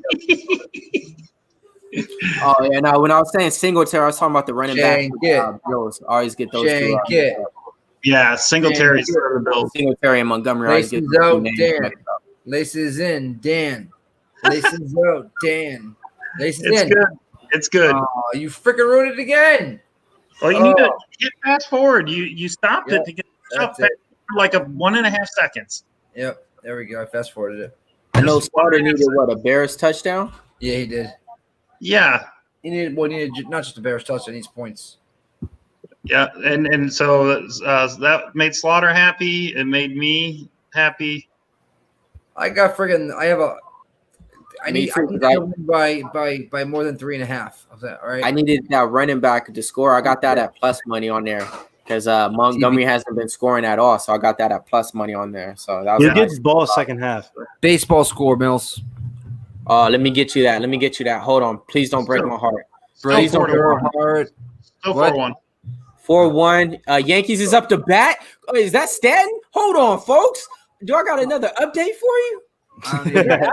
Oh, okay. It's still in the park. Over. Okay. Game's over. It's in the park, but okay. It doesn't matter. Yeah. 4-1. Bob Lee's a Bears fan here. Yeah, 4-1. So we got a Bears fan in the chat. Okay. Oh, Bobby Lee. So you're a real Bears fan. Okay, let's bring him back and see then. Bears fan. Okay, so you guys had Jay Cutler. Okay, got it. Bears fan. Who was your quarterback when you guys went to the Super Bowl and Lovie Smith was your coach? Ooh. Remember? You know too much about I remember. I like it. Yeah, I do too. Let's see. And he's not a popular choice. He's not a popular choice. I don't like it. Let's see what Bob Lee remembers the last quarterback to take the Bears to the Super Bowl. And Google runs out in like 7 seconds and Siri does. Yes. No Googling. Nobody else said. Danny knows. Danny, go ahead and put it in there if you know. Yo, you're fucking funny, man. He said no Googling. Oh, he said Brian Greasy. Wow. Wow. No, it wasn't Brian Greasy. The last name starts with the O. I don't even know that. No shit. Fuck all that. Oh, fight fan. It was Rex Grossman. They're right. You said I thought last name starts with O. Shit, I thought it was Kyle. I thought it was Kyle. I thought it was Orton. Or you're wrong, Orton over Grossman. You fucker. Okay. I thought it was Orton over Grossman. Yep. Good call, Danny and Big Show. Mm-hmm. And, man. They had an era of quarterbacks that was just like, kind of like the Browns in a sense to where it's like, man, like, what are you guys doing with your quarterbacks? Kind of like the Denver Broncos right now with the Paxton Lynches, the Brock Osweilers, the everybody else that's been there. I can't even remember right now, but you can even say it this year with Jeff Driscoll and Drew Lock. I mean, they're just like the musical chairs. Yeah. It's like every year, man. It's been like that for the Broncos since Peyton Manning has left. And even when Peyton Manning was about to leave, he wasn't even looking that good. I like the artwork that they're doing instead of doing the copying mode. They're doing like the little artwork on these stats. I like the little pictures. Somebody's a good drawer there. Right? I've been seeing that all last weekend during Sunday. I've been liking that. Now here we go, Jeff. A kind of normal Brady minute 48 drive, 2 timeouts left. Ew. So do you think the Bears now feel like they're in the game now? Defense is feeling a little bit better now because they get the ball in the second half, right? Yeah, yes, they get the ball to start the second half. I feel like the defense is probably a little bit confident in themselves right now because they only held Mike Evans to one catch and 1 touchdown. Like if Mike Evans is just catching touchdowns, just don't Like they're really just getting eaten up by Tyler Johnson. That's the only person that's really done some stuff. He has 4 They're receptions. not going to be feeling good after this drive, Billy. I mean, I'm on the Bucs side, man. I hope it goes correct, man. I was on the Bucs in the under. I told you I took the -4.5 plus money for the Buccaneers. Yeah. I just feel like although it's a big 3rd and 10, I think Brady's going to take him down the field here. He's got to get this big 3rd and 10 though. Yeah, for real. Because if he doesn't, then what? Do you think the Bears would actually go for it if they have their timeouts? Yeah, they got 2 timeouts. They would on the field. Their game, and it's in Chicago, right? It's in Chicago. Yep. Okay. You know, it's pretty interesting though. I think that's Keyshawn Vaughn out there on this 2-minute drill over Ronald Jones for you fancy owners out there. They threw a flag for that. Yep, that's going to be 15 yards. Automatic targeting, right? Targeting. It's not targeting; it's hitting the receiver in the prone position. Defenseless receiver. Yep. Oh my! See, back in the days, though, I'm gonna be honest. That was football, and that was football for real. Ravens football, whoever, this and that, and you just get up and it takes you a minute or two, but you get up and you play, or you sit on the sideline. Like that was, man. I remember that. That boy in the coffin. That wasn't a penalty at all. He put that boy in the coffin. That's how football is today, though. It's pretty sad. He put a shoulder right into his midsection. And they called it off. They did not call it a penalty. They wiped it away, which is the way it should be. That was a clean hit. Fuck man. But even back in the day, though, remember when they used to lead with the helmet? It didn't matter though. Tom Brady, man. I'm surprised they didn't call a penalty on roughing the quarterback. Tom Brady all those calls. Fuck. More. That was a clean hit right there. That's 4th and 10. Okay, going for the punt right here. Couldn't do anything with it. Well, I wouldn't be mad for the Bears to get a field goal. 13-10. I think the Bucs will separate from them in the second half. Yeah, I need. All right, so let's just say something right now. So you got 1 minute and 30 seconds going off the tempo of the game. What would be some props that you guys would be looking for? Me, I'm going to target Allen Robinson's second half receptions. I knew already I was, because when I seen 6.5, I knew I couldn't mess with it in the beginning of the game. So if it's at if it's at 3.5, I even feel confident in that, just because nobody else is doing anything for the Bears. What about you? He's got 3 receptions for 45 yards right now. Robinson does. What do you think is some smart props to take, maybe? Or Nick, you're gonna do your no rush, no score, no field goal, no swimming touchdown in the with Tom? Tampa has the ball? Hell no. No, the Bears have it. Oh, okay. To start the 4th. Oh, there's the second half. The PSR drunk meter. Oh Lord. Yeah, I was about to say, how is that even a thing? Well, they're looking to see if this is a fumble. Let's see. 1, where'd it go? 2, possession. That could be a fumble. That's a catch. That's a catch. He had possession. He looked forward. He made a football play after the catch. That's a catch. That very well could be a fumble. I'm a little bit pissed. I got those Keyshawn Vaughn dynasty shares, man. I can't afford for him to get hurt. Yeah, the fumble. First down, Bears in field goal position already. Not good. Who the fuck? Oh, that's your Chinese food. No, close. Nick, if they score a touchdown here, I'll still bet the if it's 14-13, I'll do a halftime bet on the Bucs. I'm that confident they're going to win this game. Yeah, all day. Me too. Go ahead, Billy. No, I don't have anything to say other than besides that. All day the Bucs. Yeah, what are you about to say? Yeah, no, because I took the Bucs a money line at -190. I don't take points. I didn't take the 3.5. I said, give me the -190. Of course, yes, they should be easily -220 favorites in this game, if you ask me.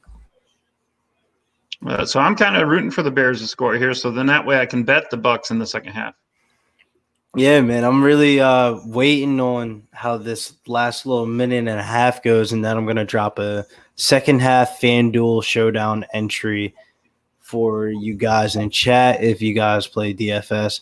But I definitely do feel you, Mills. I would definitely look at Allen Robinson because I have him on this FanDuel entry because he's definitely going to see about 8 to 10 targets full game, and he's already halfway there about right now. Yeah. He has 4 catches now, and like I said, he's gonna keep going to him. He's reliable. That's the one thing about. All right, so Allen Robinson, he's not gonna razzle and dazzle you. He's not gonna be the fastest guy up. He's not gonna do the best everything, but like he makes plays. He's one of those guys that's reliable though. That's the main thing about him, Just a That was one of the consistent worst camera jobs I've ever seen. Like you couldn't even see the ball with the camera that showed. Oh, that was a catch, and he dropped it. Jimmy Graham had a catch right there, and then does he go out of his hands? I'm shocked he's still in the NFL. I don't think he even had both feet. No, it dropped when he went to the ground. 3rd and 3. 3rd and 3, man. This is a big 3rd and 3. I didn't feel. Cordell Patterson, he just loves the Cordell in the flat. I told you, man. But Cordell is out here. He finally found a position that finally fucking fits him in the NFL. I think a lot of people need to follow suit with that. Cordell has 3 receptions now. Yeah, see, and if he would have been on the books, it probably would have been like, plus 1.5, just because, he's not supposed to see more than 2 receptions a game per se. Maybe more handoffs.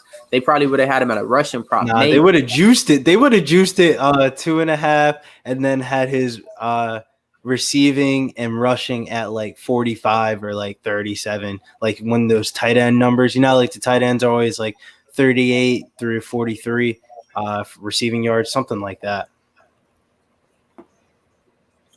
Yeah, I will say this, man. Colors are black. Who did that? Who changed their colors? What are you talking about? We were yellow before, weren't we? Yeah, we're yellow. I thought you changed it. I like the black better, honestly. Yeah, I think it's cool. It's probably Preston or something, or. Oh shit! Touchdown! Let's go. Oh, what a catch by Jimmy Graham! Hey. And I'm not even. All right, so I'm gonna just go ahead and say it because I didn't let it be known because it's nothing. But I do have a prop on him. I only did $2, but it was plus 300 to score a touchdown. But yeah, so I'll take that little $6 right there off nothing, man. That is betting a couple Skittles. Hey, I just told you, man, it was nothing. So I'm like, I'm not even gonna mention it. But hey, yeah, I'll take that. I mean, just look at it as like you're getting closer towards your, I would say, quarter. What would even be? I did that $6 and you put out like a crazy parlay for like a $1,000. That's exactly what I'm talking about. I love my parlays, man. And I got about like 18 already for this week. Let's go. See, this is what I told you earlier, Billy, about that over under in that first half. Is that this second quarter? Yeah, they're at 27 now. I am stunned that Bears are beating the Bucs at half. But Tom Brady's the second half quarterback. We all know that. Actually, I'm going to look at a live bet right now before the Bucs even get the ball. It's probably not going to be available because it's only like a minute left of the quarter. That's usually it is. It is. Is it? Bucs minus 1.5 in the game, and so I'm debating whether to take it now because how much? 1 seconds left. I wonder if they going to let Brady. I'm going to see what Brady does on this first pet play.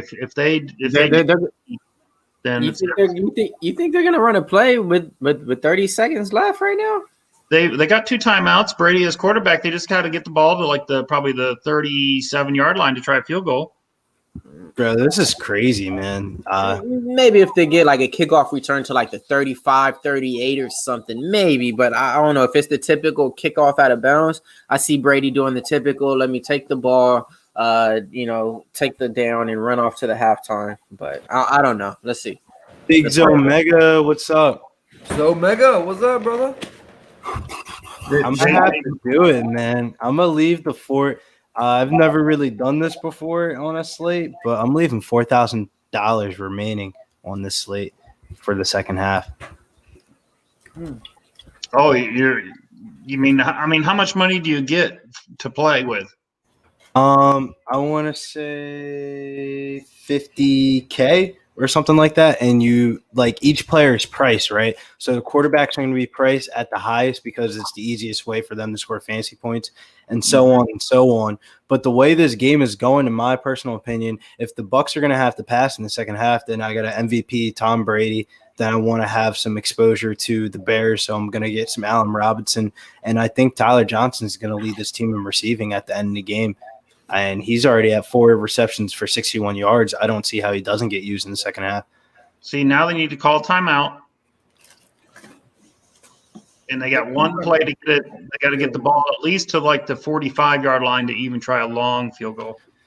Yeah, man. I hope they don't score on this drive for my own personal habits of reasons. I got money on the under, and then I also don't want to see this game turn into an ugly rum fest because both teams are definitely going to try to air out, like deflate the football if they get a lead here, I feel like.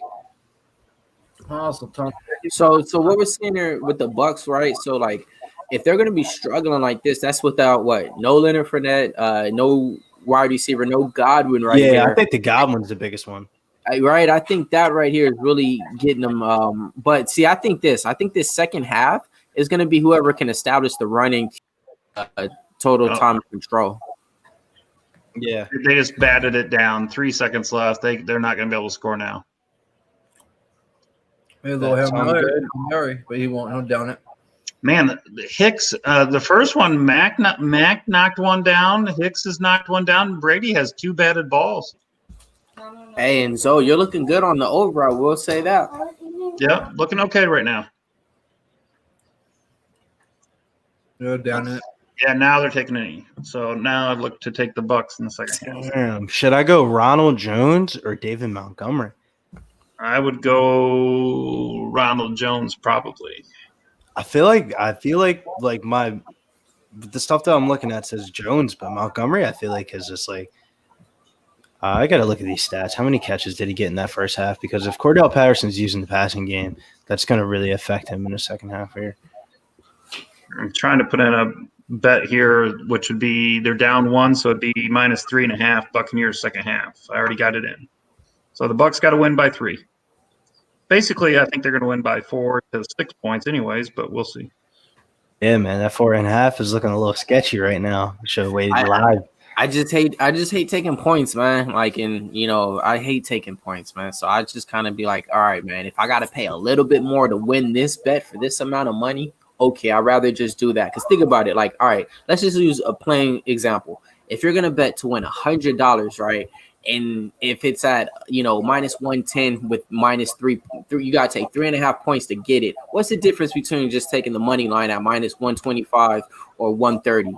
Just paying that for, like you're already going to lose this amount of money or win this amount of money. What is this little bit more to just win the bet? That's how I look at it. And these books are on 90% of the time, like on point. That's why I like teasers. You know what I mean? Like I got +4 for the Bucs on one of my teasers. Like take what they're gonna give you and then add 2 or 3, right? I bought my 3.5 down to a 3, and then I took 3.5 live, I think. Did they announce that the Saints are playing in Indianapolis on Sunday? Because it looks like that hurricane's coming up through there. And they said that they're not gonna move it. I seen that earlier this morning. So with that being said, nope. So with that, yes, the only game that's being moved is I believe the Buffalo game is being played on Tuesday now. Yeah, against the Titans. But that's the Saints said that they're not moving it. My bad. So I think we said at halftime here we would go over. I just tell everybody I took the Bucs -3 for the second half, so I make my play official. But we said we're about UFC fights. What's that? Mine hasn't come up yet for the second half. It's weird. Yeah. Oh, there it is. No, it's money line. Mine is up. I'm about to look at some props real quick and hit these, and then I'll let you know exactly on the UFC.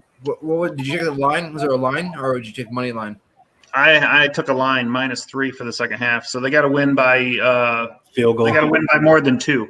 I can take -130 right now for Tampa Bay. I would take that. Yeah. Is it money line for the game or money line for the game? The second half. The game. Yeah, I think the Bucs are going to cover that. Oh, they got it. I think they win. So yeah, let me look at some live bets real quick. I'm gonna look like a genius for my guy at work. I know he's watching the show right now. If the Padres win tonight, because he always asks. So far, I've been predicting a lot of games right.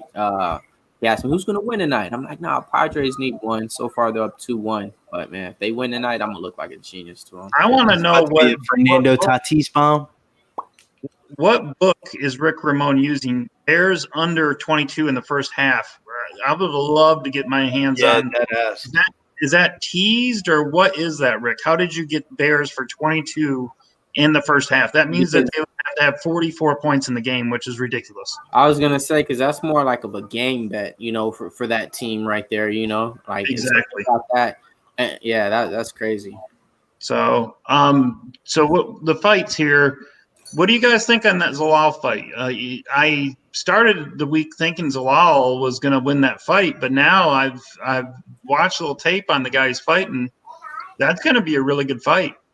The dude that he's fighting, man, I don't know what backing he has from, but whoever is like backing him from whatever country he's from, dude, he's a superstar in the make. Like, he isn't some regular Joe prospect that's just making his UFC debut or anything like that. But I think a lot of people are kind of being skewed by Zalal because we've seen him a lot and be active this year, especially throughout quarantine, and everything that we're remembering from quarantine, I feel like is a little bit emphasized more than what it really should be, because he hasn't really been in the UFC for that long. And this is like, when most people make their UFC debut and it's like usually like a established person, I don't feel like Zalal's like that established veteran presence in the division. He's just a young up and comer too. Lua Tapora is the name. Right. 8-0 coming in. I mean, this guy talking about superstar in the making. He has the confidence. He's saying, I'm going to be better than you on the feet and on the mat. So, I mean, Zalal, the question is, how is he going to do on the ground when he gets taken down? And this guy right here is saying already, I'm going to get the job done. So, like, yes, I will say this. All right, so when it came out, Zalal came out of my books, minus 200. I was thinking about grabbing it because I'm like, Zalal minus 200? He's always minus 450, minus 450, minus 350. I'm hopping on it now, but I didn't. I waited a little bit. Then I looked at the other guy, and I was like, oh, I actually like the guy. It reminded me of Levidiot Klein 2 weeks ago or something. So I was kind of like, you know what? I'm going to wait a little bit, and I did. I made a play on the other guy. So, yeah, I got Tapora in that fight, man. I took him when Yusuf Zalal was minus 200, so I got the best value on him. And like you guys said, I mean, the people who predict fights and the people who's been watching, UFC, they're saying the same thing about this fight. And, this can be the one to where everybody likes Yusuf Zalal, right? We all agree to that. But, this is that one fight that we think he can lose, just because of the competition that he's facing. So that's how I feel about the fight. So, yeah, I went against Zalal on this fight. Yeah, there's a couple of lines on the card that really just don't make sense to me. Well, I'm just thinking about hedging because I have Zalal in a parlay with Tagir right now, and I'm thinking about hedging a little bit on Tapura after seeing some tape on him. I won't get all my money back if I do it. I'm gonna do it. I'm just gonna hedge. What's it a the over? No, wait a second, Zoe. What's the over under on that fight? Because so you can get the under on the fight. I feel like that's a good hedge. So on my book, you can get fight won't go the distance at minus 130, or else you can get fight goes to distance at plus 100 on my book for that fight. Okay. But yeah, I'm kind of like yeah, this is the other thing about Zalal. Like, yeah, he looks good, right? But I swear, all his 2 or 3 fights all go to decision. And, sometimes it was like, okay, that one guy that he just fought, Barrett, he almost knocked him out of the first round. That just should have been stopped in the first round. Right? I agree. So with that, if he did all that to him within the first minute or two, and you can't finish this guy, and he lasted 15 minutes after that, I actually think Jordan Griffin did enough to win that fight that he fought against. So, I gotta watch it, and just say, okay, I like Zalal, but what has he really done within these 15 minutes? Has he been that electrifying? He didn't beat Jordan Griffin. Wow. He didn't beat Jordan Griffin. You know that. He knows Zalal easily won that fight. Yeah, I thought Zalal easily won that fight. Well, maybe I was a little biased because he's supposed to be coming on the show and giving me an interview. But, I still think Jordan Griffin won the fight. Listen, great fighter, but he was just shooting for takedowns, grabbing the leg. He was squirming out always. And I haven't even looked to see what Clint's plays were this week. So that was my own parlay that I had there. And I take it Clint must be on the same play or something. Uh, Whoa. All right, let's clear this up right here. I don't know, MMA fan. Uh, you guys want to address that question? Do you guys just tell Clint because you guys always have the exact same bets? I'll No. be the first to say I have the exact opposite bets than everybody because I have a whole different book in my mind, thinks way differently than everybody, and I'll be the first to throw a bet out there that nobody agrees with, just to throw it in your face and say I won. So I Well, definitely don't in tell. fairness, Clint, not in fairness, but Clint likes to look for the dogs. I do the opposite. I like to look for the guys that are favorite that have a better chance to win, but not so high odds. And then I look for props to bet them in. So nobody here bets the same. That's for sure. I can tell you that much. That's And, just and I don't even know. that has the same parlay. On my mother, I have on all those ashes. I have no clue who Clint bet. Did he put it? He put them out this early. He usually puts them out. Well, I think he puts them out throughout the week. I thought he does them after weigh-ins. I will say this though. I watch everybody's predictions. I watch Clint's. I watch DFS's. I watch a few other people out there in Europe and across the streets, across the seas and stuff like that. And a couple other people that do predictions like Cody Sapphic on the Pat Mayo show, stuff like that. But I watch a lot of people's opinions, but that just makes me kind of do my homework a little bit more to where it's like, okay, if I was thinking this fighter was going to win that and they kind of reiterate what I was thinking, I feel more confident in it. But definitely, I will say this, Clint does have some good picks sometimes, and if he's making some of the same picks that we are, then that just means great minds think alike here on Pub Sports. Yeah. I mean, I have to say the way that I came up with that parlay of Tagir with Zalal was I felt really strongly about Tagir winning. And then I said, well, who can I put him with to get a decent amount back? And then I looked and I said, well, Zalal's minus 180, I think, at the time I did it. And I'm like, or 185 or something like that. And I could get decent odds. And I felt like, yeah, they're both going to win. So that's the way I came up with it. It wasn't listening to anybody or anything like that. What's funny, because I've worked with Clint for a while now, for over a year, well over a year, over at SBR. And when we actually are on the same person, like hardcore the same person, like when he has this is like when we're like at 85% clip and more to win. So, but I mean, nobody copies anybody. Everybody listens to everybody's material because everybody wants to, get a take on what other person feels like. If you're not, you're an idiot. If you don't cap the capper, then you're not really trying to win money or try to get to the bottom of things. But you have to watch your own fight tape. If you don't watch your own fight tape and you're tailing, yeah, that's true. The other thing is this. Think about it. How bad would you guys feel if you took somebody else's pick and you didn't do no research on your own and you lost? You would feel like an idiot. Me, I'd rather feel good knowing I lost on my own pick, my own mind, than taking somebody else's pick to where I was questioning or second guessing it. Because now I'm going to be mad at this next person when I'm watching them predicting the fight, saying, "What do you know? What do you know?" So I already, that makes no sense. Yeah, Mills, honestly, man, I do a little bit of a different strategy. I kind of look at the more of like the metrics and the numbers and stuff like that of like their stats, and then rewatch the film and see if the film matches up with the stats, because some people have like inflated stats compared to like their competition and stuff like that. Because I'm a big fancy. There's a stat out there. I know we're not supposed to be shouting out people, but shout out to John Kelly over at the FTN network. He has a stat. It's called fantasy points per minute. And it's like very, very useful. It's a basketball and an NFL stat that's just came out for MMA this year. And those are like the type of stats that I look at. Like, I don't really look at the average things that everybody else looks at, like go on Fight Pass, look at the tapes and all that. I do my numbers first and then match up the tapes later on in the week. Yeah. Go ahead, Zo. I was to say I want to answer Big Zomega here. I'm staying totally away from that Tom Breeze Bueller fight. Yeah, bro, fuck that. I don't think that highly of Breeze. I think he's really messed up in the head. And you might not even walk out. Well, Bueller is really wild. He throws some really crazy shit. And I've saw like a fight in my tape where he did like this. I forget what they call it, where he actually does a backflip and tries to kick the guy, and he kicks him a little bit, but he ends up flat on his back, and the guy's wailing away on him from on top to end a round. And I'm like, what the hell are you doing? You just put yourself on your back to get hammered on for like 10 seconds. He just does crazy shit, and I won't bet on Tom Brady or Bueller. So I'm not betting that fight. Over under Tom Brady gets anxiety and can't walk out to the cage. He's done it 2 or 3 times already. He's done it twice. I mean, you just can't bet on a nutcase like that, and I can't bet on Bueller either because I've seen him do some just crazy, stupid IQ shit. So Yeah. I'm not betting that fight at all. Yeah, man, I'm with you on that. I don't know enough about both of them. The reason why I don't know enough about Tom Brady is because half the fights, like you guys say, when he's supposed to fight, he doesn't show up. So, like nobody really knows nothing about Tom Brady if you really want to be, honest. Good performances, but They might want to play it for. Would you guys think of a prop on there? Maybe fight go this distance or not going the distance? How do you see that playing out at even money on both props?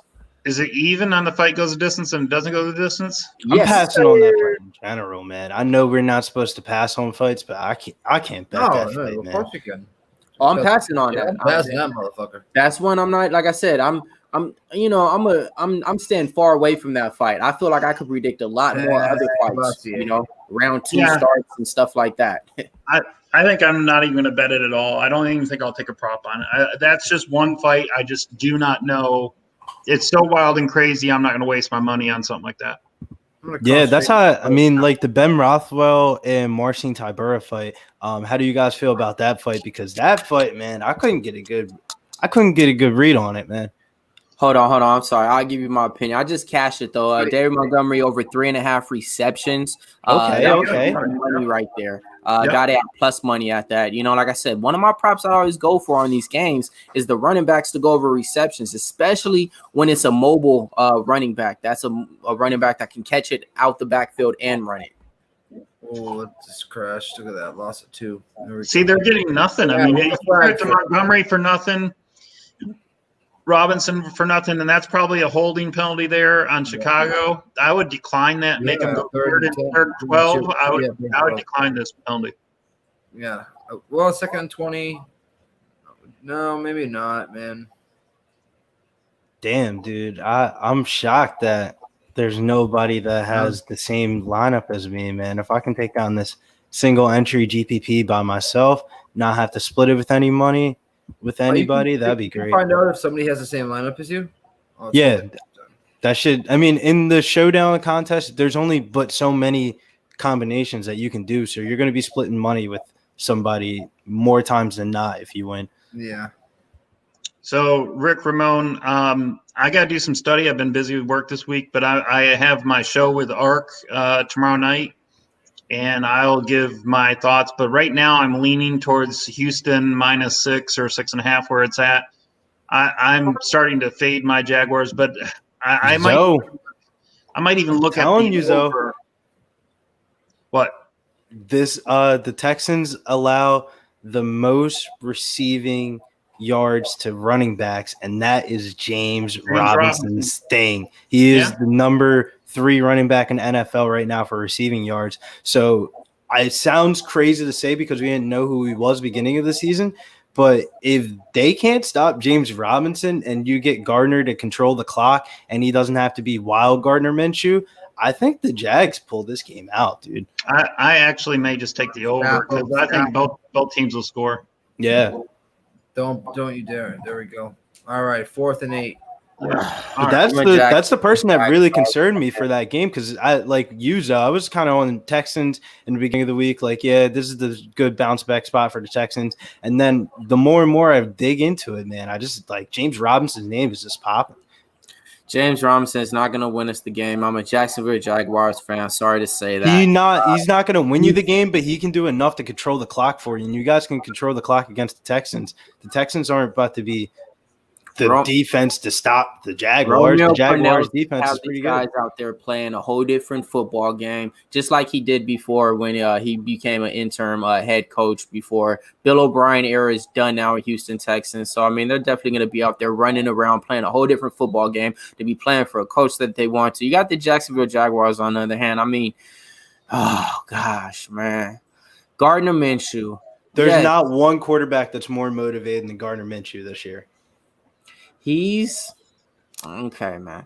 He is out to prove himself because if he doesn't prove himself, they're going to draft somebody to exactly. Yes. Yes, he needs to show improvement. I'll tell you this much. Danny.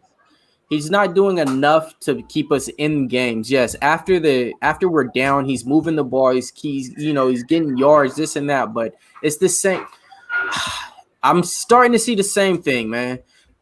Gardner Minshew, yes, he's a better quarterback than Blake Broders and Blaine Gabbert. But man, if this guy doesn't start showing improving and really start winning and doing something, it's going to be the same thing as all those quarterbacks, man. I think he's an average to maybe he's in that 13 to 18 range as far as number of quarterback in the NFL. And that's not bad. But if you want to be in the playoffs and everything, you got to have a better quarterback than that. That's why I'm fine with going 1-15 and getting Trevor Lawrence. So I'm not minding if they lose this year. Mm-hmm. Plus, our defense is horrible. Our defense is horrible. We can't even get a sack, man. I knew it. The minute that we let go of Yanwe and Dukwe, Josh Allen's not going to be able to just sack the quarterback like he was as a rookie last year and leading the NFL with 10 sacks, more than Nick Bosa over there in the 49ers who got all that hype. You know what I mean? So Josh Allen right now ain't even being effective, and he's one of the best defensive ends in there. So, I mean, yes, man, just horrible, bro. Yeah.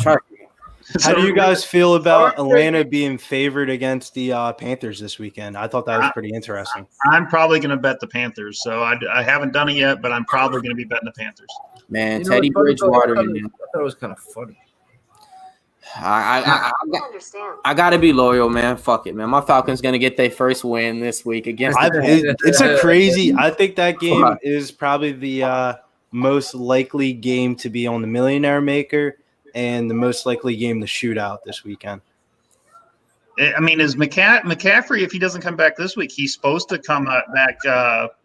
They got a new McCaffrey out there, man. Mike Davis. Mike Davis is out here catching passes, bro.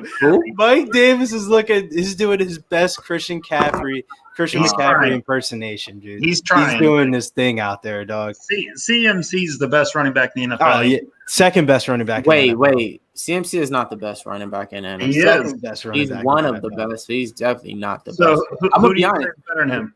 Zeke. All right. If you had to pick any Zeke running is a better running back for any system, if the number one overall running back would be Saquon Barkley. Nope. He's just in a bad system, bro. I'm telling you, Zoe. If you put Saquon Barkley and he was with a good quarterback and he was catching passes out the backfield and running like that, bro, he would be the best running back in the NFL by far. I'm telling you, he's not as good as CMC. CMC's playing on a bad team, and he's leading the league in yards from scrimmage. He's the best running back going right now. CMC is like a la version of my boy right here, Maurice Jones-Drew. Okay, same as that. He's the same as that. So I will say this: when Maurice Jones-Drew is in the league, he did have a time to where he was one of the best. Fucked up. That's disrespectful to see. One of the best running backs. I will say that. But like Zeke, I'll be honest. If he was on a team that people just fed him like how Zeke's supposed to eat, man. Yeah, but you're saying if and buts, and Zeke right now is not. Zeke has had one of the best offensive lines in football. Yeah. And yet he still can't get it done. Why? Nah, but Zoe, if you had to pick one running back as a GM without talking about the coaches, offense, receivers, you would take CMC? I would probably take Saquon, honestly. How about you, chat? What are you guys thinking on this one? If you had to pick one running back without the coaching, the offense, everything, just one running back, who would you pick? And it would probably be, I think McCaffrey would probably be the favorite at like minus 150 or minus 120. And then you would see like Saquon would be number 2 or 3, because I think people are drinking that Zeke Dallas juice. But no, I don't think they are, because you want to know why? Because they're not relevant. The Cowboys aren't doing nothing. Okay. So they're not. Yeah. Everybody's going to forget and just say, oh, well, look, if Zeke was this good, the Cowboys would do this and that. No, man, Zeke was the same player 2 or 3 years ago that sat down because they wouldn't even run the ball. And then after that game, he had to be like, oh, I'm sorry, coach. I'm sorry, folks. This and that, like they don't play him. That's what the Cowboys have been so bad that Zeke is leading the league right now for running back routes run. And that is not Ezekiel Elliott's type of game. Like that stat today amazed me when I was looking at that. Like Zeke leading the league for routes run for running backs. Like that just shows how negative these game scripts have been for Dallas. Do you guys think Dallas is good enough at 9.5 to get the job done against the Giants, or the Giants sneakily steal this game away because Dallas can't cover a number 2 wide receiver? You don't mess with divisional games like that, right, Zoe? I'm probably going to put it in a teaser and get Dallas at like -3.5 or something like that. I think that Dallas probably wins by 6 or 7. I wouldn't give 9.5 in a divisional game like that. Yeah, that's crazy, man. And the Giants played better last week. The Giants actually gave Rams a game, so it's not like the Giants are getting blown out every single game. They actually played pretty good last week. Zoe, I got -2.5 Cowboys. It's a 4-team teaser. That's fine. I think the Cowboys definitely win by a field goal or more. But I don't see them winning by 7 or more than – if the line was more than 7, I wouldn't bet it. Now Tampa Bay's looking like they're going to get a field goal here. This is your third field goal, Nick. This could be a field goal war. Well, no, I need points. So it's fine that I get this field goal to go up -2, but I need the Bucs to get up by a touchdown. Yeah, you need like a touchdown. You know the type of games where the team scores a touchdown, other team tries to catch up, and then the other team feels a little bit more pressured. Instead of running the ball, they throw the ball, then they end up scoring a random touchdown. Kind of similar to the what was the Monday night game? The Falcons and Packers game.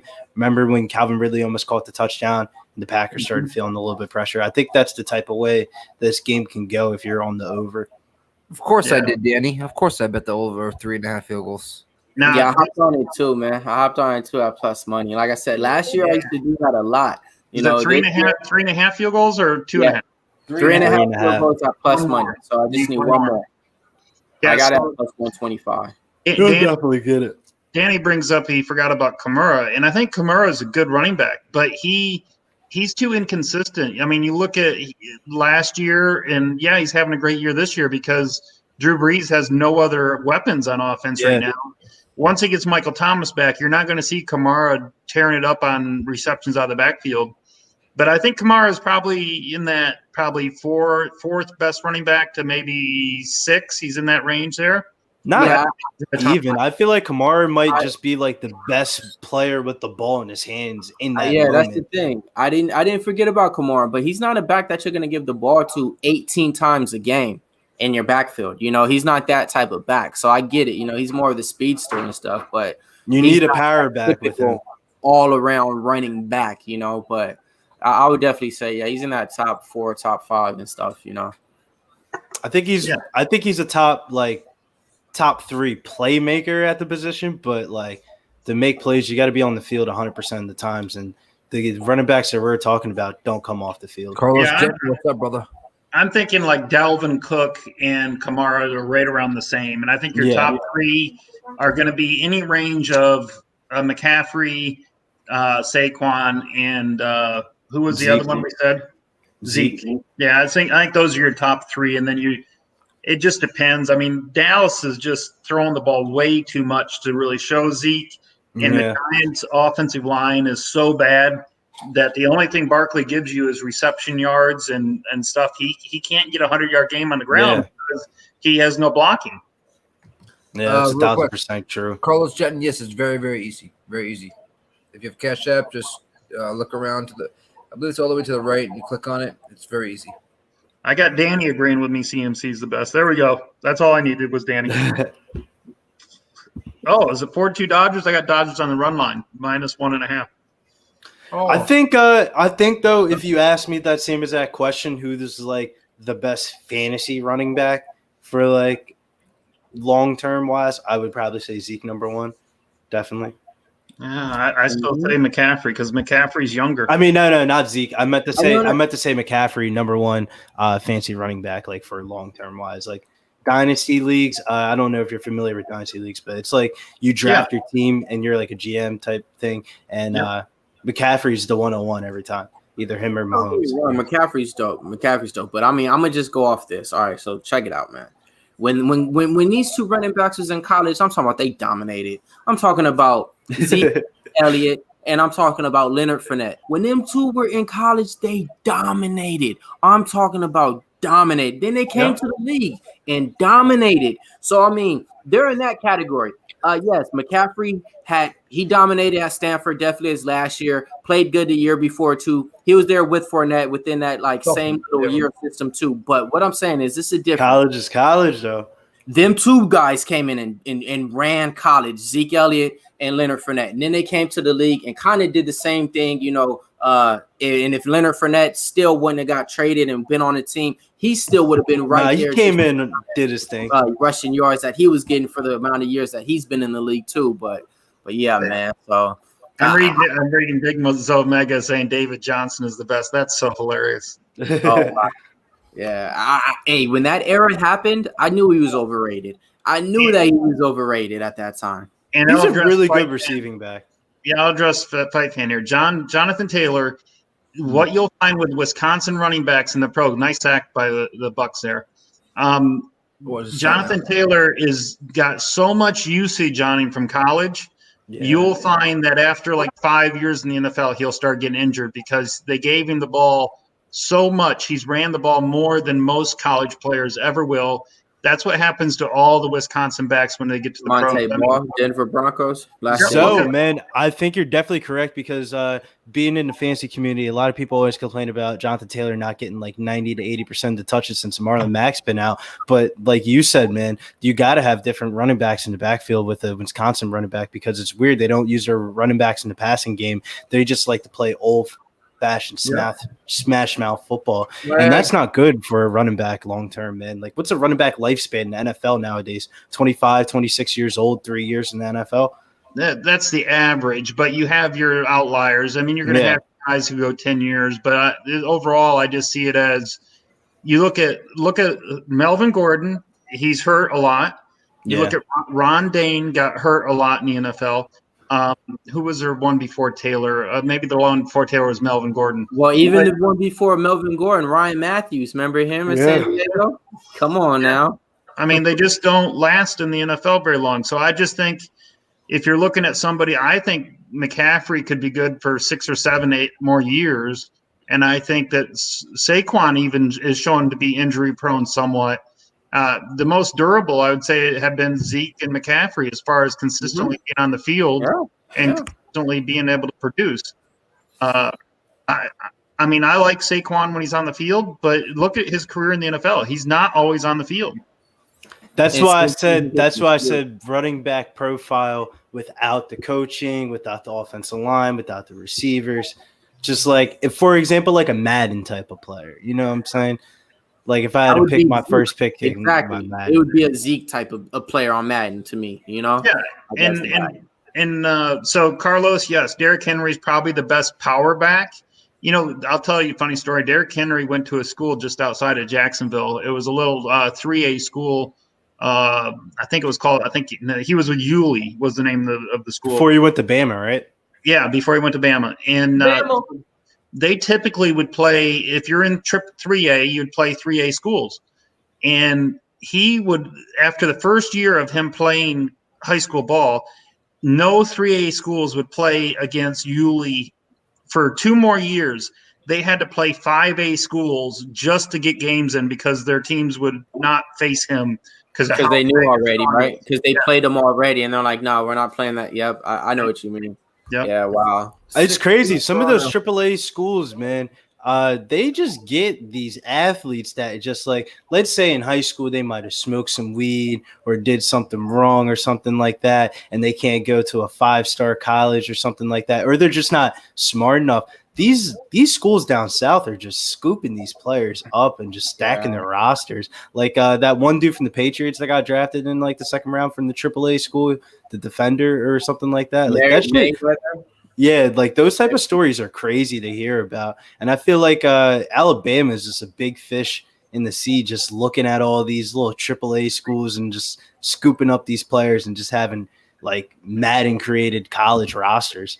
Well, it's kind of like Cam Newton had to go and play for unknown college before he went to Auburn, just because something was going wrong with his academically. I think same thing happened to, I want to say, who's that guy who played cornerback? Pac-Man Jones too, I think, or Janoris Jenkins. Something happened to them too, to where it's they had to go from a main college and play at an unknown school, because of they weren't academically eligible and stuff like that. But like you said, those Southern schools out there, they scoop up those players that have those little problems, and then the Patriots or another team says, forget about those problems. Come on over here.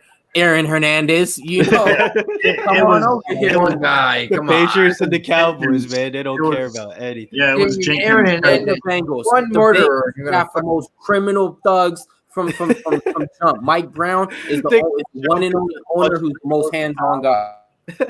Yeah. One Pac-Man, goddamn murderer. Pac-Man went to West Virginia, and he played at West Virginia. He got in a little trouble, but he played. It was Janoris Jenkins that he started. Janoris Jenkins, right? He started at University of Florida, but then he had to go to a junior college because of his grades.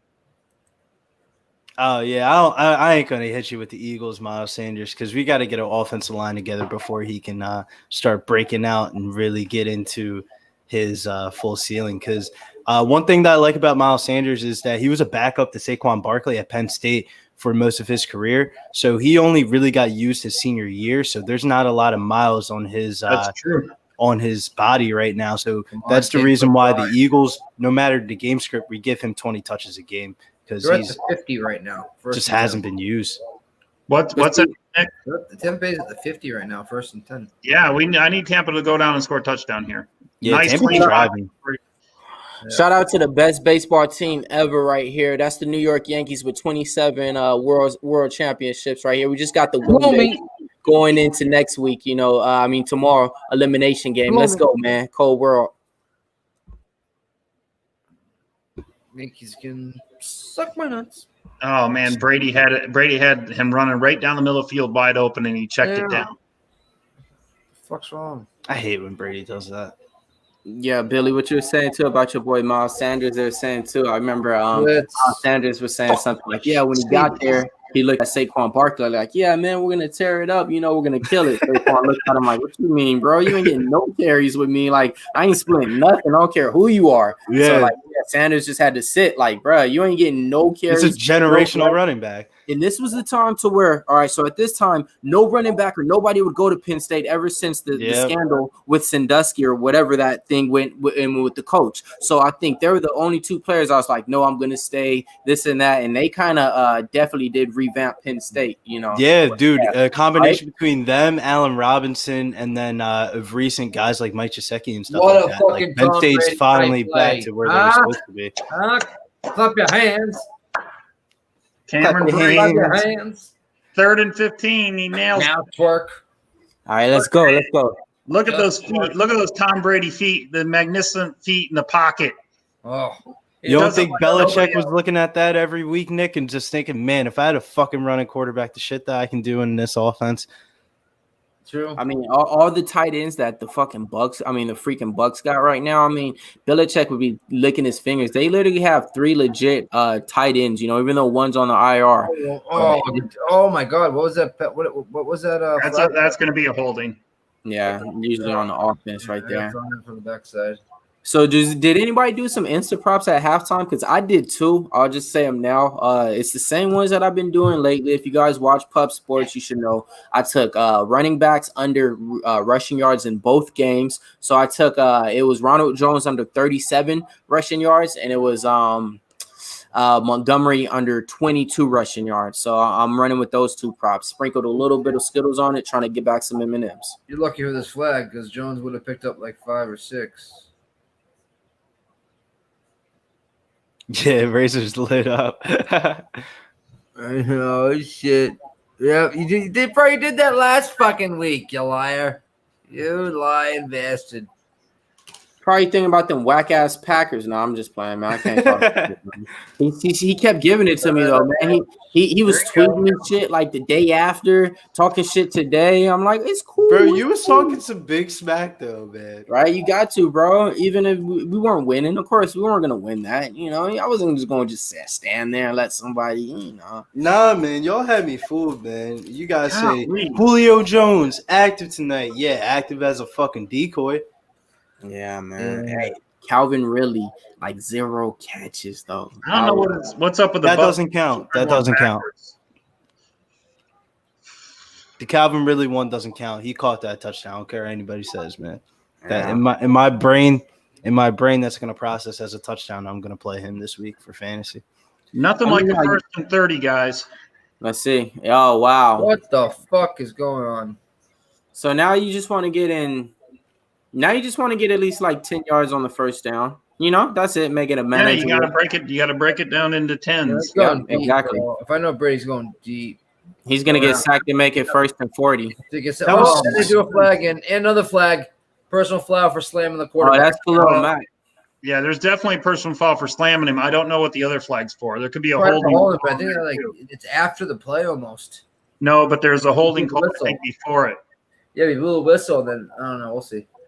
I think it's going to be a holding on the Bucs, and then you get a free slam out of it. Yeah, because they're going to get no yardage. I think I saw an early flag. Yes, sir. Chris Dronby, Yankees win. Yes, man, we did that, man. Holding. Yankees win, baby. Sure did. Yeah. The whole play doesn't count. That sucks. I would have loved that slam because that's 15 yards and a first down. Sheesh. See, that doesn't make any sense because if listen, that's what I would do then. If there was a holding call, I'd just run in the quarterback and just pick up and slam him. You know what I mean? Why not? Yeah, until you get a personal foul and your coach takes you off the field and you don't ever play. Well, 1st and 30, obviously. Hey, but right now I'm going to go ahead and run through the chat, man. Give some people some love in there, man. You got Danny Sejo, you got Big Zo Mega, you got Carlos Morales, you got Razor Sharp Picks, you got Chris, you got Baba Lee Swagger. Look like he probably pronounced his name like that, like Bobby Lee Swagger. You got Ramon in there. You got let's see, you got a Fight Fan. And a few others. You got Big Show Picks, man. Always in there as well, man. Appreciate everybody, man. Hit that like and subscribe button if you haven't already. You know, it's a close game on this Thursday night. I mean, I'll be honest, I didn't predict this. Man, I'm sweating. This is gonna be a big penalty here. What's this penalty for? I think Goldilocks grabbed somebody's nutsack. Well, it was after the play, I thought. Yeah, he grabbed him by a little reach around. Jeez, they're killing themselves with penalties on this drive. Yeah, man, this is crazy. The Brady MVP, man. Where Bill Belichick's discipline comes in, guys. No, bro, I mean, ain't nobody trying to be disciplined as a grown-ass man in the NFL, man. Let Bill Belichick tell me I can't go out on a Sunday night after we won a football game. I'll tell Coach, you ain't out there on the field making those plays like me. Yeah. All I gotta say is I need what Gronk gets to go out and party and act like a fool every time, but because I'm not as popular as Gronk, I don't get to do what I please. Yeah. Oh, that's all. Everybody who went to the Patriots, you know, they never seemed like, you know, like it was a fun place to work for or just to play for. Because they never were under a real coach. You know, bro. Nobody wants to play, Nick. Nobody wants to go outside and it's just cold. But see, this is the thing, though. So if you're a New England Patriot fan, the whole Tom Brady thing, anybody who's a New England Patriot fan knew that this was going to happen. Yeah. They go over all their players right before it's about me, Danny. Ever since Laurie Malloy back in the day, Ty Law, and the list goes on. So, you know, like they always let go of their player right when it's around. That two to three window period. He's got him. Oh! Fucking wow. Flag. Wow. I hope it's past. I hope that it's defensive holding or something. I mean, it has to be now. Let's see. Let me see the replay, though. Let's see where the flag is. I don't see anything. Nah. No, there's nothing on Evans. It's gonna be back. Maybe late hitting the quarterback. It could be defensive holding though. No, late quarterback hit Brady. Thank you, Jesus. Jeez. 3rd and 27. How lucky is it that we get it on Cleo Mack? They picked the flag up.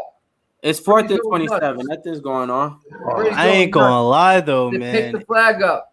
If that would have went to Mike Evans for that touchdown, though, man, would you imagine how crazy? He was open. He was open, Billy. Wide open, dude. Wide open. Yelling at his offense right now, going nuts. Who, Brady or Evans? Brady. No, he's yelling at the referees. He's yelling at the referees. Right, he was looking at his teammates. What are you talking about?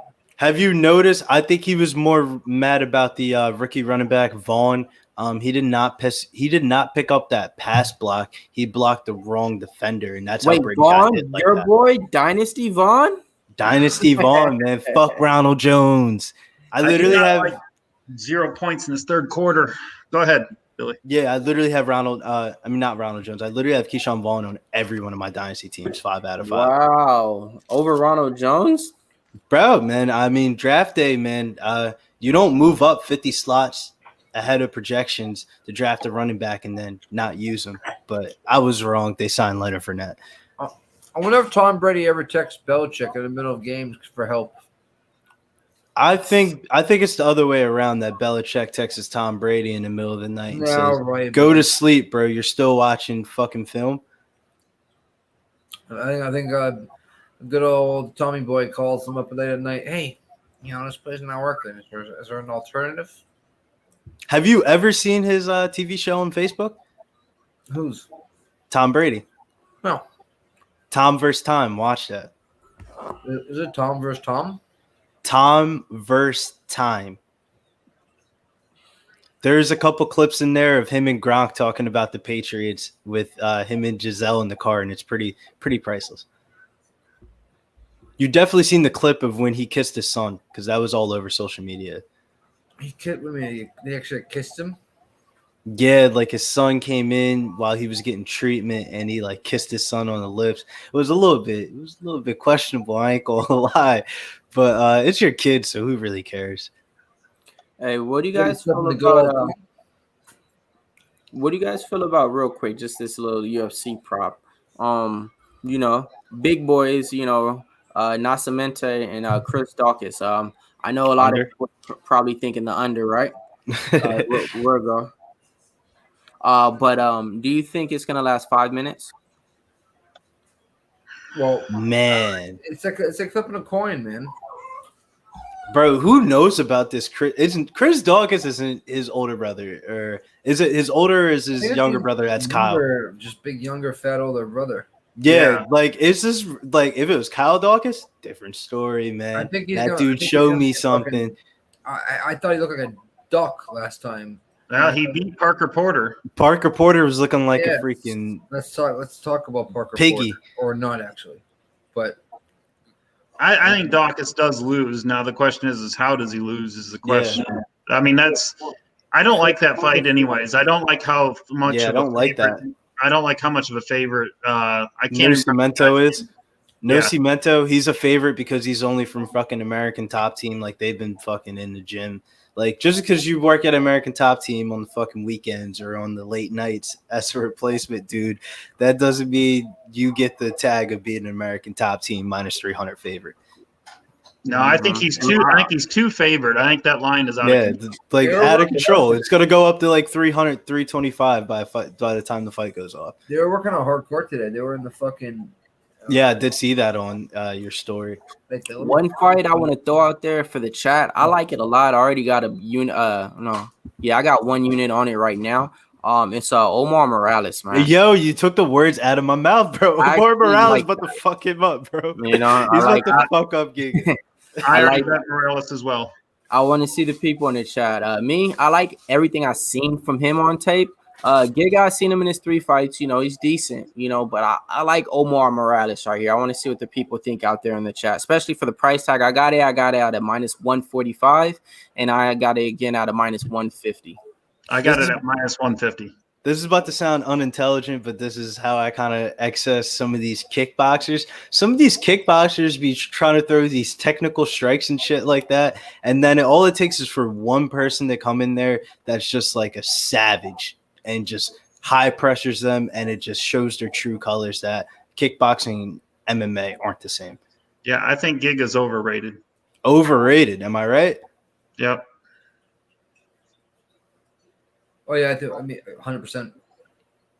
It's crazy though, because when I first looked at that fight like a couple weeks ago when I hit the book, I was like, "Ooh, Giga plus money," and then I started watching the fight tape, and I was like, man, you guys are already on this one." I think that's gonna go up to like minus 175 by fight time, but I don't know, man. Giga's a pretty popular name because he's fought a couple times through quarantine. Giga's a popular name, but yeah. So I kind of I feel. Yeah, I like that. I like that fight for Omar. I would say that compared to Omar fighting somebody else, Oh yeah, like that's a fight to where I feel confident, off of his opponent too. So it's one. I'm betting it two ways. I'm betting it for one. I like the tape I seen on Omar in every single fight, and then for two, I'm betting out. Okay, if he's fighting Giga, I'm not really too high on Giga. So out of all people, I like who he's fighting. So I like that pick I got. So how do you feel about Where's the fight that I was looking for on this card? Is Tom Aspinall about to knock this dude the fuck out in 45 seconds like the last fight? Because is this the biggest build-up fight ever? Because I do my research, right? Because as an advertising major and all that, I always like to look at who the UFC is advertising for these type of cards, because that's a big tell to see who is like really supposed to be favored or not. And the first person that you see is Tom Aspinall on the previews for this card for this weekend, like the first 5 seconds. And I think man, like I'm trying to find something in this fight. Whoever the UFC pushes, whoever they push. You know what I mean? Like I'm me, man. I kind of get a little bit greasy, a little bit dirty. And if there's a minus 400 favorite, I might take him to win in the second round. But I don't like. That's why I asked you, do you see him knocking him out? Right, so this is Tom what Aspinall's second round win is like plus 300 something. I did a prop. I just did Aspinall to win at minus 170 by KO or TKO. Yeah. So that was mine. You know what I mean? Yeah, so I think we'll knock him out, but I think it might go a little longer than you think. This guy is not nearly the bum that. I mean, nobody was that. Collier bad. Collier just came off the couch and decided he wanted to fight, and this guy is in training. So he took one knee to the stomach, man. Jake Collier and Vellante are fighting, aren't they? Yeah, I mean that. That sounds like ugly, but I'll probably bet G and Vellante. I'm gonna be rolling around in like a jelly freaking one of those blow up pools here in the room for you guys during that fight. Those are the type of fights that you see and you just think like, damn, man, if I hit the bags a little bit at a younger age, I could probably be in the UFC my damn self. Those guys. I just don't see. I guess they're cheap. I shouldn't say that. I was gonna say I don't see the value that they bring to the UFC at all, and that, especially. I think it's a joke. They're running like a joke thing. Like I think it's just cheap. You got to find cheap fighters because if you're a decent mid-level fighter, journeyman, you're gonna go to a different type of organization to get paid more money. You know what? It probably owe Gianvante like one last fight. Yeah, that's what I'm saying. And they probably want to get a full assessment of him and see if he can be a journeyman and get another contract, or is he just gonna get cut? He's going straight to Bellator, or Bellator bound. Yeah, or the couch. He's a lazy fuck. So Hippo's saying that he thinks is that Bueller that he's talking about that has real power. I mean, like we said earlier, I'm not betting that fight, but he obviously somebody thinks that Bueller's going to win there. Yeah, man. There's so many fights on this fight card that you don't need to like feel uncomfortable in certain spots that you don't need to feel uncomfortable. You know what I'm saying? Yeah. So somebody asked about Dustin Connor too. I'm all over Dustin. I don't know what the line is yet, but Poirier is going to beat him. Yeah, I think so. Poirier? That's what Connor's not the fighter that he used to be. Not at all. And Poirier has not the fighter that he used to be when he fought Connor. He looked like a little kid back then. Yeah, Poirier's grown up. 2 times in 3.5 years in MMA.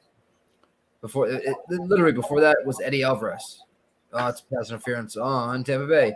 Let me tell you something right now. The Bears are going to win this game. You were just thinking that's not going to happen. The Bucs are going to score. Don't worry about it. All right. Where's your drunk meter at? Not even close to where I want to be. I like that answer. Fuck. I'm looking and right now, man. Allen Robinson 4 receptions for 26 yards. Whoever took the over on that prop, God bless you. He's only had 1 catch in the second half. He had 3. Sure? Yeah, didn't he have 3 going into the half? He had 3 going into the half, and he's got 4 this half on that last drive. Oh, he's got 4 in this half. I thought you said 4. Yeah. No, he's got 8 to 9. Yeah. You might see 14 to 12 targets at the end of this game.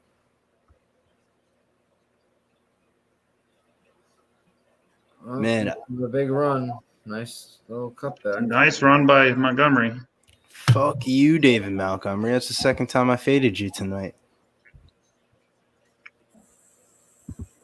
Hey, Danny with the follow on Twitter. Make sure you follow me over on Twitter at Getting Bills. Even if you might not like my plays, you're probably like somebody's that I retweeted. That's as real as it gets right there. Jeez, that's a ninth reception for Robinson. Right? 9. That's his how many? See, I knew, I man. know, I knew right? honestly this would be a game I could go for 7 because I'm like plus 6.5, but there was just no way I was taking it, no matter what. And I knew he would go for 6, but I just wasn't gonna push it. Everything was so juiced, man. Or did you not take the halftime bet, Mills?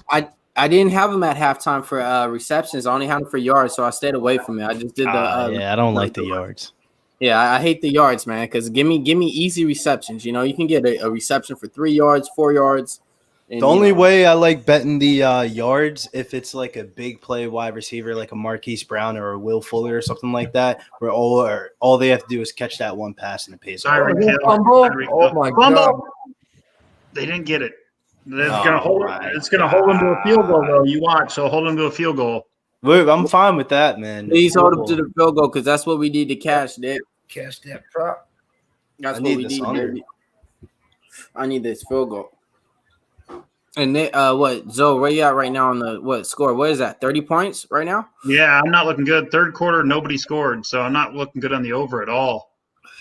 I would be a little bit talking about from a person that has money on the under. I would be a little bit concerned because if some of these big plays were just a tad bit more accurate, there would have been some 40-yard receptions in this game for touchdowns. So heck, they missed. I mean, you just saw that last one by Brady. Yeah. This was wide open earlier in the game. Mooney was wide open. Yeah, Mooney, that was the one. They haven't been accurate. And then the Mike Evans one earlier in the first drive of the second half, that was like a 50-yard bomb, man. Yeah. Mm-hmm. And yeah, if you guys are on Twitter right now, go ahead, give me a follow too. It's MMA Locker Room right there. You'll find a lot of fight updates. I put a lot of stuff out this today that's gonna be out there. You know, Cowboy Oliveira got a fight coming up. You got Casey Kenny versus Nathaniel Wood coming up. I mean, we got a lot of good matches coming up. Yeah, so, that's why I always love following you guys. You guys always retweet these fight news before I even get the updates on my phone. I'm gonna go against you, Mills, on that Gaethje fight. I'm gonna bet Gaethje against Khabib. Zoe, you know what I thought you were gonna say? What's that? You're finally about to make a Twitter account, baby. One day, no Twitter account for me. I do not. You know, the funny thing is, last time I said no social media, and then Will came in and said, "Oh, you're on the Discord social media." I'm like, wait a minute. That's not Discord. That's not social media. That's just becoming a smarter person, winning in bunches. You can't beat the bookies by yourself, man. I bet you Foles is going to throw a little 5 to 10 yard pass here to make the field goal easier. They're not going to go all the way for this 29. We haven't seen any Foles interceptions yet this game. No, he's usually good for one, isn't he? Right? You know, that's what I was kind of like getting at a little bit for these next, like, you know, couple of plays and quarter. Yeah, see, the thing is with Foles, man, if he throws 4 bad passes in a row, that's it for him for the night. The confidence is rattled. The arm, you put pressure in the pocket, he's gonna fold easy. But tonight he looks very relaxed, probably because he knows that he has his one up over Tom Brady already. So I feel like that's the reason why we see him a little bit more confidently chucking the ball down the field. And here's your Santos field goal you guys need for 4. Well, no, not that. I just cashed Nick Foles over 23.5 receptions, completions. He has 24. Just cash that. That was plus money too. So yeah, plus 120 on that. I didn't put out my Bet Your Beer props because I was busy driving from work and everything like that on the Twitter and stuff. Yeah, man, that was brand new whip got no keys. I see that. Mills got the brand new whip, huh? Cash it, guys. Cash it. Cash that over 3.5. Hit a couple licks on the bookie. It starts looking different in the bank account. Yes, sir. more money to stack up. And then we just hit that prop right there over 3.5 field goals. So I mean, Nick, did you give that out for the people before the game started or anything, or you just let the people know that was one of your The plays? people should just already know, man. Well, yeah, we went live like seconds before, like literally like as they were kicking off. Got it. So for the people that don't know, man, if you guys are going to be playing the Thursday night games, the Sunday night games, or the Monday night games, those are usually the props that they give it available for. My book, you probably can get on any other game, but always take, Boston Knicks Insta prop of over 3.5 field goals. So far on the year, I want to say he's either 3 for 4 or even 4 for 4 on the week. I think he's missed one. Yeah. So there you go. But yeah, other than that, but I'll start putting it on Twitter or the Discord for some. You know what I mean? See, tonight I thought it was a little bit sketchy because the Bears field, Soldiers Field, always is generally known for being a sketchy field. And then the Bears kickers, right? Yeah. Cody Parkey. You know what happened though, Mills? Cody Parkey he's a former Eagle, and he really had money on the Eagles. And, the money that he was placing on the bet was probably more than he was making kicking that field goal. That's just my thought process around it. I'm with Slaughter here. We need a touchdown by the Bucs. Go up by 6. I'm with you, man. I just need him to win. Period. Money line, So I don't like this close game at all. Like you're playing. I got the money line, but I have teaser. Well, no, I have plus money on them too, actually. But I want to get the -3.5 and the -3 as well. I need a big fourth quarter from Brady right here, man. Because right now I'm looking at this DFS contest, and this just shows how low scoring of a half it's been. In the optimal lineup right now before the fourth quarter really gets underway, Ryan Suckup is the MVP for the second half showdown. That's not good. One trend that's been picking up now, and this is the third or fourth week, and I've been playing them too because I got them in different parlays, and I've been losing because I've been going against it. All right, so the teams that scoring a lot of points in the first half, period, they're going under in the second half. A lot of them. A lot of the games that's scoring a lot of points in the first half, they're not going over in the second half. If you guys look it up on the stats, you'll see the unders are hitting in the second half. That's true. I see somebody saying, is a pick 6 too much to ask for? Well, Brady threw one last week. I hope he doesn't throw one tonight. Yeah, I know. Chris Drobini. I can't even say that correctly. I sound like an idiot. Drobny. You just gotta. I feel like sometimes when the books give you that hook, Zoe always talks about it. You just gotta make it your own line. Don't pay that 3.5. Just take the 3. Yeah, I buy half points if it costs me 10 cents. It's worth it. I'll pay the 10 cents because it's worth it. Because now, let's say they win by a field goal in this game, and you lose off some bullshit because you didn't bet them -3. Or how about this? If you're like me, and you're at the bar, and if they ask you, how do you warrant your liquor? I'm going to say, take it straight, no points. Just take it straight and feel safe, Yeah, I don't like to do that in football games usually. It's usually more of a basketball proposition for me because you know how in basketball there's so many possessions in a game. So I usually like the money lines for like basketball and maybe NCAA football because you can get really good dog money if you bet somebody money line.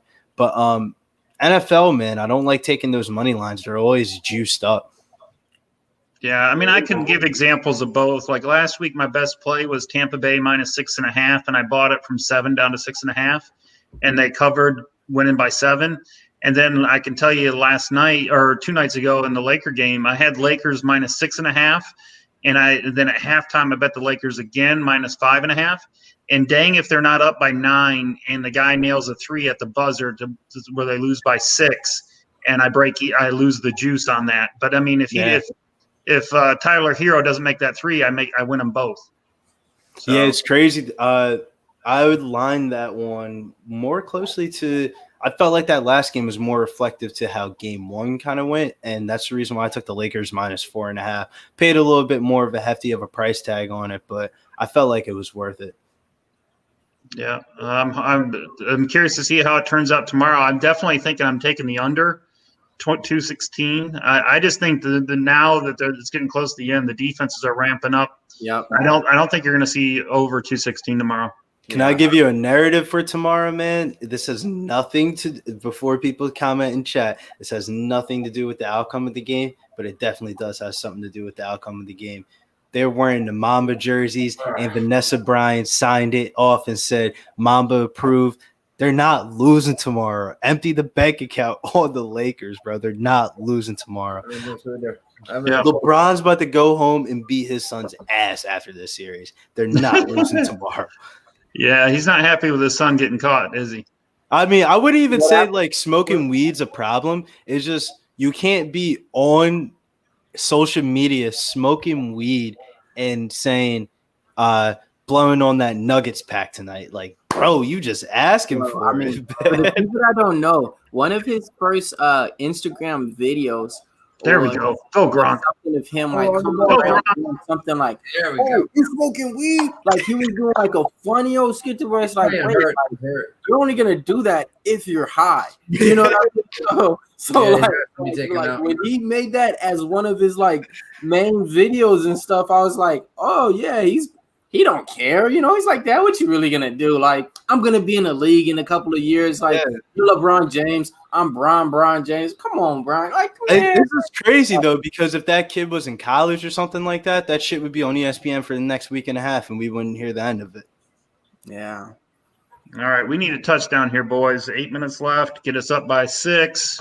You know the Buccaneers are searching for pass catchers. If you see Gronk out there making freaking, I don't like this. It's the same thing Belichick used to do sometimes. Just waste it down on a stupid run play for like a yard or two.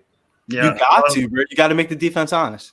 That last play was really smart because the way they've been getting after Brady, they let the rushers come to that little tight end screen. You got to throw that to keep them honest because they're getting too good of a jump on Brady and getting pressure. So I like throwing those screens at where the rusher's coming from, like that Gronk play was. That was like 25, 30 yards. That's his best play. It always has been. Hey, you're saying defense in the NBA, where do they do that at, Zoe? What's that? The defense in the NBA, the last 2 games have gone under. Nah, man. The bubble playoffs have really gone under, but before that, man, when it was like the regular season for the bubble, that shit was wild, man. Every over was hitting. It was when the bubble first started. There wasn't a lot of defense because they weren't in good enough shape. Get this touchdown for Slaughter. All right, come on, Tom Brady. I'll put my faith in you one more time. Nah, but I'm with you on this. The Lakers, hey, take it for how you guys want. I don't know about the points that, but yes, Lakers are gonna win. Period. This is also why. Here's the facts. Every single playoff game this series, what they won, 4-1. Yeah. 4-1. Rockets 4-1. Blazers 4-1. Nuggets 4-1. And guess what happened? They won the next game after the other player on the other team started pumping themselves, getting all hype. What Jimmy Butler say? LeBron, you're in trouble. Bro, are you serious? Nah, it was the hero layup that pissed him off, probably. Like, come on, man. Like, you say all that and then you lose. Like, you know. Do you think this series would be a little bit more closer if Dragic was playing, or it doesn't make a difference at all? Definitely, it would be closer because the ball Dragic would get them a game. You think? I don't know if he gets them a game, but he definitely improves the team. Yeah, I mean, I feel like the combination of him and like those Rondo Dragic minutes, like those versus minutes, were really crucial for them because Dragic is low-key a better player than Rondo right now. Well, Rondo's been playing awesome in the series. I mean, he's making shots. Yeah, Rondo's been hitting threes, man. It's like, who is this guy? Like, is this Halen Thornton Jr. or something like that, the light-skinned dude that never plays on the Lakers? Hey, so real quick, I mean, we got a big play coming down, 3rd and 17 right here, 5 minutes and 30 seconds to go. I mean, this is going to come on. Big play right here. I don't think they're going to get. Oh my God, he's a yard short. Go! He's a yard short. They're going to kick it. For it. They'll kick it. Dang it! I want him to go for it. If Ryan Tom Sutton Brady special. MVP of this fucking contest, Tom man. Brady special. They're 2 yards out. If they were a yard out, they go for it. Oh my God, they're gonna kick it. That minus 3.5 is not looking good right now. My minus 2.5 isn't even looking good right now. What do you mean? 3 puts us up 4. They're not gonna. No, it puts us up 2, Nick. And Gronk has 3 catches. I just need one more. Oh, what am I What saying? math are you doing, Nick? Yeah, backwards. Ass backwards. Damn, man. Those people that took that. Fucked us. We're going to need a defensive play. Yeah, straight up. Need Foles to throw his pick that he usually throws. Nah, man. I kind of hope that the Bears kind of drive a little bit, but they go for it on 4th down, and then the play gets reversed, and the Buccaneers are kind of in the red zone, and they just cocksucker. I need the Bucs to get another field goal. Jeff needs a field goal, and then it doesn't really matter actually because if I have teasers with them, that they're a plus money. You know what I mean? Big Omega. I seen Bronny signed a big contract. It was like for a gaming company or something like that. You know, like a month ago.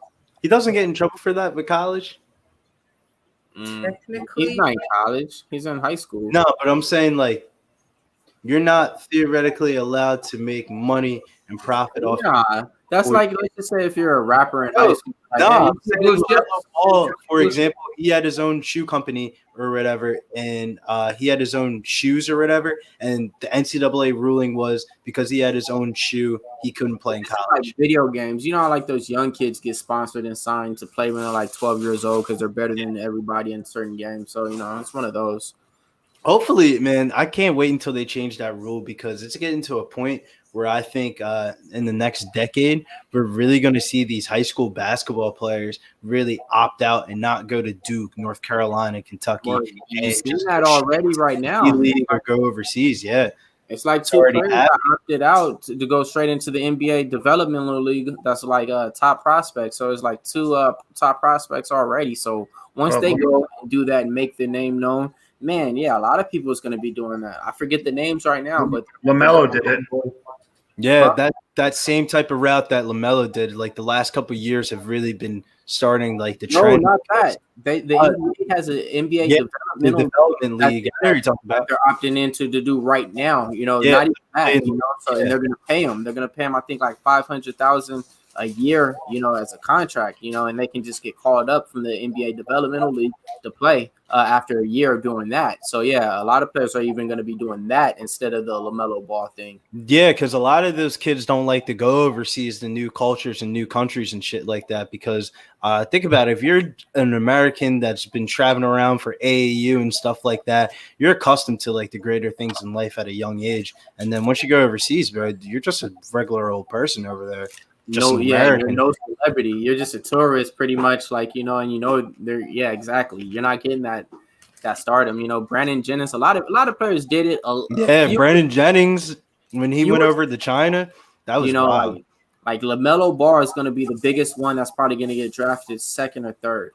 All right. I got a little bit of play on him being the 1st overall pick. If you haven't noticed, the Billy Brisbane, the middle name is a B2, so I'm the 4th ball brother, Mills. They left me out in the company, man. I'm a little bit butthurt. All right, Foles gonna be driving down the. Hopefully, well, doesn't matter. Yeah, man. Shout out to everybody in the chat, man, rocking with us, man. This last 4th quarter right here. I mean, it looks like it's gonna be coming down to this right here. You know, if you guys got money on the Bears, and if you guys got them at plus points, you guys are probably looking good. If you guys got the Bucs at minus points, we need something to happen right here and something to get turned over. Or if you guys need some props to cash in on the second half, let's get it done. I think the best outcome on this drive, for me personally, for Zoe, for you, it would probably be a Bears touchdown, but I think it's a field goal. Bears. Oh my God. If Dean would have picked that off. It was so close. I mean, he jumped it. He jumped it just a touch late. Yeah. What the fuck do they have the State Farm commercial on this TV for? Man, random though, but RP Cedric Benson, man, running back that got drafted, I think the top pick for the Chicago Bears. He played for the Bears for I think 4 years, then he went to the Bengals and so forth. But he died? Yeah, he died. Like today. Oh, sack. Sorry. What happened to him? What happened to him, Mills? I forget. He was young. He had been in his 30s. Yeah, he died. It was like 2 years ago. Cedric Benson. Oh, 2 years ago he died? Yeah. Jeez, I don't remember hearing Cedric Benson died. Yeah, somebody in the chat will probably know or say something, but yeah, I forgot how. And then another, random RIP Chris Henry, wide receiver for Cincinnati Bengals. Man, I remember, man, he was nice, Chris Henry. Mm-hmm. Pick six. I just need an interception. Foles, do me a favor, throw me your typical interception. 3rd and 19. Here we go, man. This is what we need right here. And show up, Bucks. A lot of time. Flag. No, don't even tell me it's a late hit in the quarterback. Oh, that was a late hit. That was a good hit. That's a late hit. That's easy. You know what Chicago should be doing right now, man? They need to run that RPO that the Eagles used to run back in the day with Foles. If they ran a little RPO, they would keep this defense honest because they're just blitzing the shit out of them right now. Did he hit his helmet? No, I didn't think so. That's first down, automatic first down. Hit on a quarterback, and he did hit helmet. I didn't see. It definitely wasn't late, so it had to be a hit to the head. Yeah. Because it was. Look at when he's releasing it. It had to be a hit to the head. It hit the bottom of his chin. Does that count? Jeez. Yep. Yeah, it hit him. It hit him on the face mask, and he let in with the helmet. And the helmet went like that. Third and forever, and you do that. And you gave it to him. I'm gonna be honest. Those are the plays right there that lose you the game. Period. I mean, all they got to do is run out in the clock. All they got to do is run down the clock and kick a field goal and win the game. That guy just lost in the game. No, it's not. It's not over. But they definitely need to do that. I mean, that's their best pass rusher, Barrett. He had he was second in the NFL in sacks last year. Man, he was a beast. And then they got Vontae David, and then they got another person over there. But yeah, Barrett, I will say, is nice, man. They only franchised him. They didn't even sign him. He's a toss away from a field goal. Jacksonville, say hello. Oh my God! Pick it off. Oh my God, Lord! How does he not catch that ball? Am I the only one that have they just literally ran a blitz every play this drive on defense? I mean, that's why that guy is not a wide receiver, is because he can't catch a football. Yep, he was bad down. Hey, you said that they got better corners. Name them. Who? What? Carlton Davis. Carlton Davis. Look at the stats, bro. He's pretty good. Okay. Was it 3rd and 8? Come on, I need an interception. They look like a false start to me, but all right, somebody give him. Oh, he picked it up. Go. Oh my! Why do you gotta fake us out like that? I want to see if it. It's nothing. It was an incomplete pass. Yeah, White is the real deal. White is a stud. White is the rookie from this year or last year, right? Last year. Yes. White, yes. Oh, does Darryl Mooney have a 150-yard day if Nick Foles can pass? Oh my God! Wait a minute. Tell me that bounced off. Didn't never bounce off his ground and bounce off his hand. And that's what they didn't slow it down enough for you to see. I know. Bro, what the? And they already kicked it. What are you doing? So for the over, what do you need right here, Zoe? I'm not going to get the over. I need to hit the game. Yeah, just a field goal. So you just need a field goal. In order to get the field goal, they're going to have to break a long run because they're going to be running the ball, and they're going to have to hit a hole. It's not looking good. Well, They know they need to get first downs. I'll say that much. You know what I It is mean? a close game though, yeah, and they can close it out with kind of close it out with a field goal. They need first downs. Think about it. No, I mean They need first downs. They're still got a big chance of getting the ball back. If they can stop them right here on 3 downs, they can get the ball back before the 2-minute conversion. Sometimes teams go 3 and out with like 30 right now. I need a Ronald Jones 50-yard run to get him in field goal range, and then the Bears use all their timeouts. That's gonna kill my under for the half. We don't need that. We need Tom Brady for those yards. I mean, that was a 1-second play. You know what I mean? They got to do something here. You see what I'm saying? This is what I'm saying. Like the Bears are gonna get the ball back probably, before the 2-minute warning. So what I'm saying is the Patriots so used to it. Wow. I know, right? The Bucs need to be trying to get first downs. I don't know what that is. You want to know why? Because that wasn't successful all game. You think it's going to be successful now with 2 minutes left to go? No, sir. Come on. They ran the ball better than the Bears, but they're expecting the run now. So that I wouldn't be surprised if they let Tom Brady do play action here. They're going to get one-on-one coverage if they go play action. Put Coach Locker Room in the game, Bruce. I think there's going to be like that one Madden play, the little play action where the tight end goes like that on the other side, like a loop kind of. I think that's going to go to Cameron Brate. He's actually having a pretty good game. He has 5 targets, 5 receptions for 44 yards. He's been kind of used on a little bit more than Gronk in this game. Well, I can tell you that when Byron Left goes out to talk to Brady, you're going to find – I mean, they're not – yeah, that's what I thought. It was going to be a pass play. He almost just picked it off too. Yeah, they're going to throw it again on third down too. Damn, that's crazy, man. I didn't think Foles had more yards. I honestly just said this. I said that the Chicago Bears, that they can go 3 and out within 30 seconds. They could go 3 and out actually within like 10 seconds, bro, right now.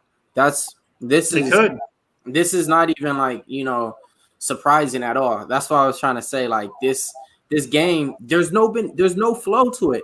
Tom Brady doesn't have a favorite target in here. Nobody's doing something, jumping down. It's like tick for tack. Whoever would think that Chris Godwin being out would be such a big pass. effect. Better be a flag. Nope. Jeez. They're punting. Yep. And what need defensive plays? What I'm gonna need. So now you give the Chicago Bears. You're gonna give the Chicago Bears great field position, and all they need is a field goal to win. Oh, I'm so scared about my money line now. Wow. I forgot about my money line play. Oh my God. All they need is a field goal to win, and they're gonna have the ball with great field position. So technically, all they need to do is get the ball to like the 45-yard. No, they got to get it to the 35 with Santos. Santos doesn't have a big leg. So he knows what's up. Oh my God. But that means, they're at the 48. All they need is 15. They need about 20 yards max to get all the time on the clock. They can run it down to all they want, kick the field goal, finish the game. The Bucs have all their timeouts, Mills. Wow. On my sports book, they gave back everybody their money that bet Ronald Jones' first touchdown or anytime touchdown tonight. Oh, that's nice of them. Wow. I did hit my 2 touchdown props. Wow, that's wild, bro. Why was he not in the game? No, because he rolled over. He rolled over. Remember they reversed the call? Oh yeah. Oh, they are running the ball. Now let's see if the Bucs won't call a timeout yet. Nope. They got 3 left. They'll let it go to the 2-minute warning. I'm gonna just call this one. I'm pretty sure my Insta props are looking good for my 2 running backs to be under the yards. Because I know they haven't got any rushing yards this whole second half. So this guy right there, that's it. They're showing the guy that the personal foul on third and 20. I'm telling you, they're gonna blame it on him. That's sad. That is pretty sad. Wait, I gotta. That hit by Shaq Barrett. If he hits him just a little lower, it's fine. He just hit him just a little bit. When you're coming so fast at a guy, it's such a fine line from hitting him in the shoulder pad to hitting him in the underneath the chin. So it was 3rd and 27. No, that's what I mean. But you want to get pressure on him, but you just don't need to hit him up by the head. Man, I mean, 3rd and 27. You don't want to leaving 5 seconds in the pocket because then they can pick. You can find a place that's that far down the field, and getting the pass rush is great. You just got to lay off or hit him, in the ribs. yeah. Not looking. All right.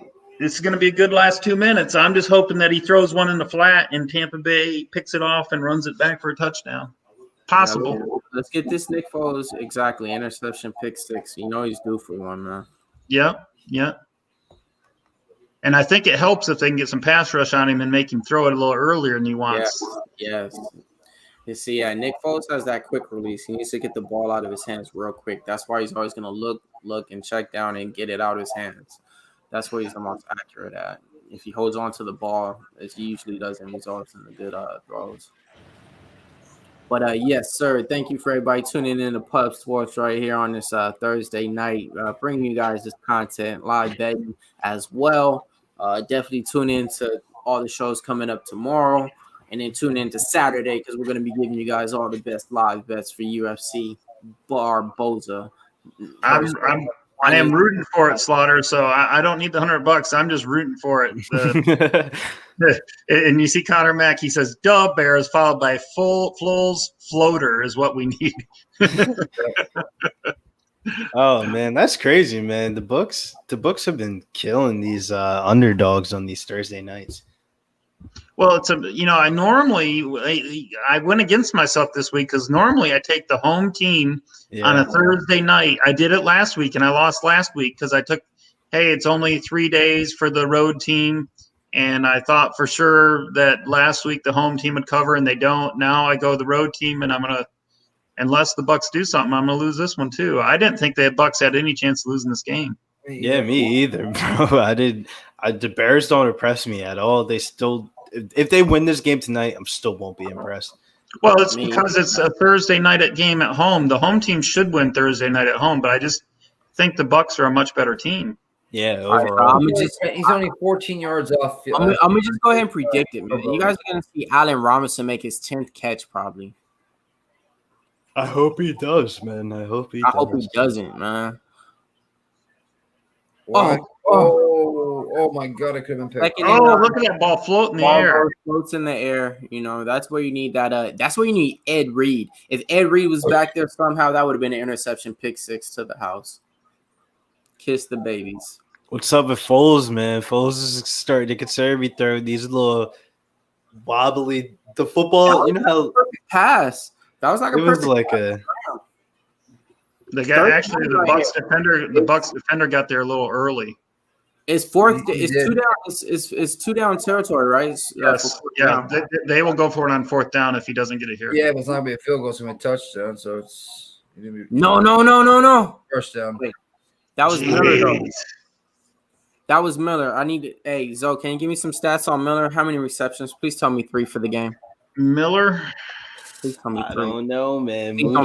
Moody's been out there. He took his. He has 4. He has 4. Cash it, baby. Good shit. And Miller over 2.5 receptions. Gave my boy the play too. That's what's up. Can't wait to. Oh yes, sir. Miller's got 4. Easy. Miller over 2.5 reception, minus 160. Cashed in on it and gave a play out to my boy. So if you, yes, sir. Now you'll see the Bucs start taking timeouts if they have to. This may be a run play. I'm again screen. Yeah, but that's like a little run outside to him. But okay, Bucs will use a timeout here. They should. That's the mistake by Arians. This is a mistake by Arians. If he doesn't, they need to use all 3 timeouts because if they make a field goal, they need to give Brady time. So someone's hurt in the field, so they need it. Well, that's going to be an automatic timeout on them anyways. Inside 2 minutes, defensive player hurt. That's an automatic timeout for the Bucs. Yes, sir. Shout out Bobby Lee Swagger. Yeah, man. I've been man. Thank you for paying attention, man. I like that name. My Braves been winning me money. Ian Anderson, my pitcher props, Tanaka over Caves. Yeah, I've been having some nice days.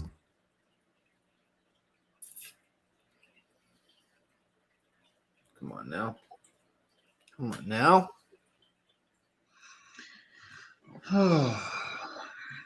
Oh, the big dude fell on top of him. Oh, it has to hurt. Big Simone dude just pancake. Yeah, I'm gonna be honest. I need this. If the Bucks lose tonight, it's gonna be probably like not as a profitable night for me. Probably even a bad night, just because I had to get them at minus 190. So the little props I did hit, man, this might hurt me back some. Commercial. That's why you gotta love those teasers. But still, I have to win the other games. But Yeah, I'm the same way, Mills. I have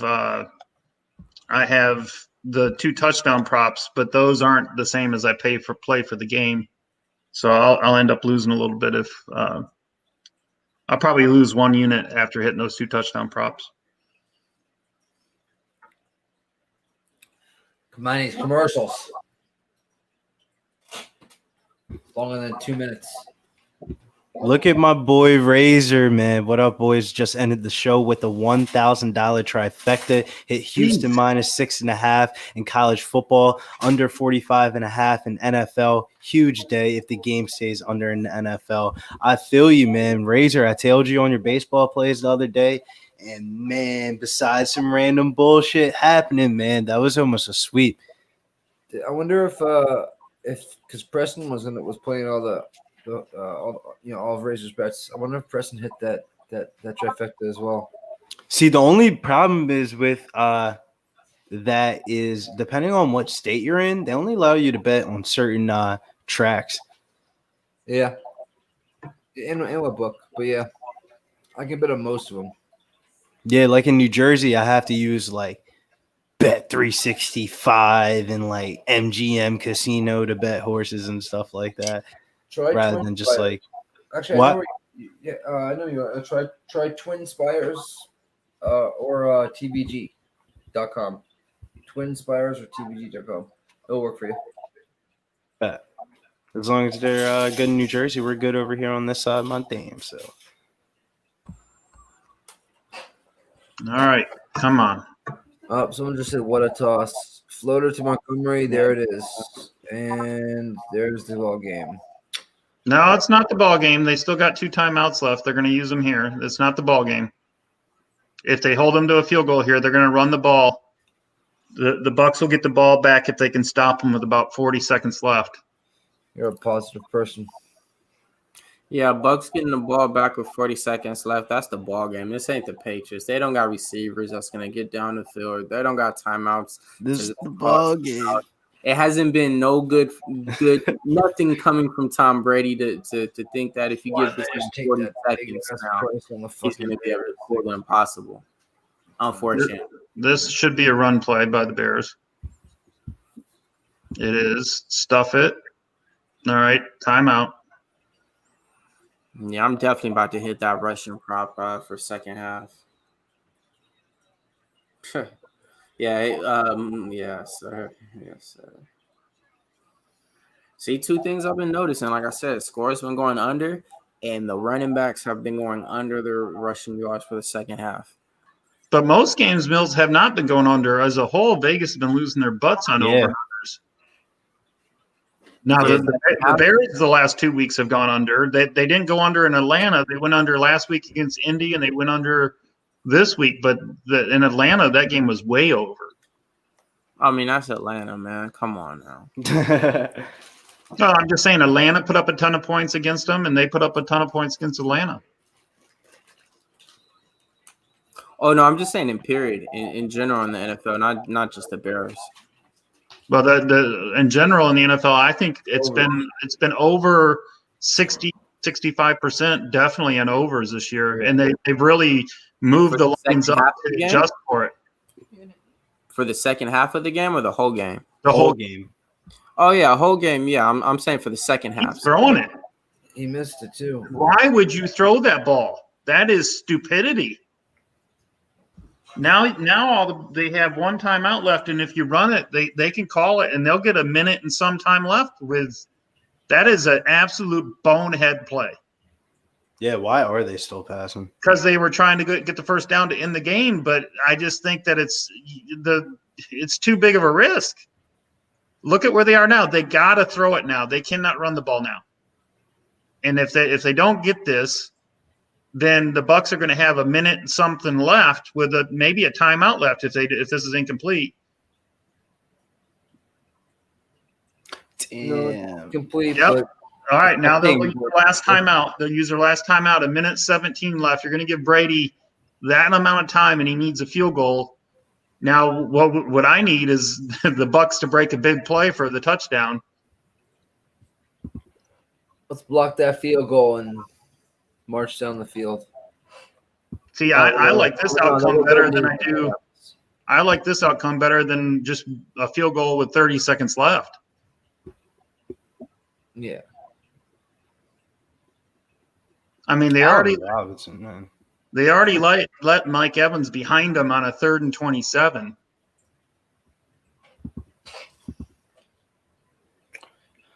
Hopefully we see a nice Lord Tyler Johnson spotting because he's been quiet this second half. This is going to make Jeff happy because Jeff's going to get his over 37.5 right here. Yep. There we go. There we go. And hopefully we get a Brady moment.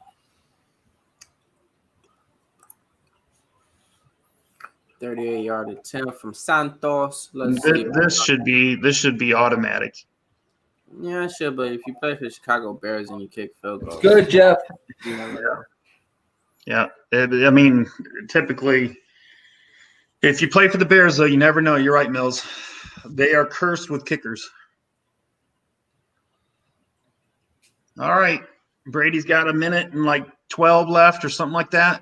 Is the magic about to happen tonight? Are we about to witness the Brady magic in Florida? Nope. He's not in New England. Oh man, if I get a Bucs touchdown, I'd get the over and I would win my bets. I need a miracle. Mm-hmm. See, this is the thing. I mean, Mike Evans really hasn't been showcased in this game.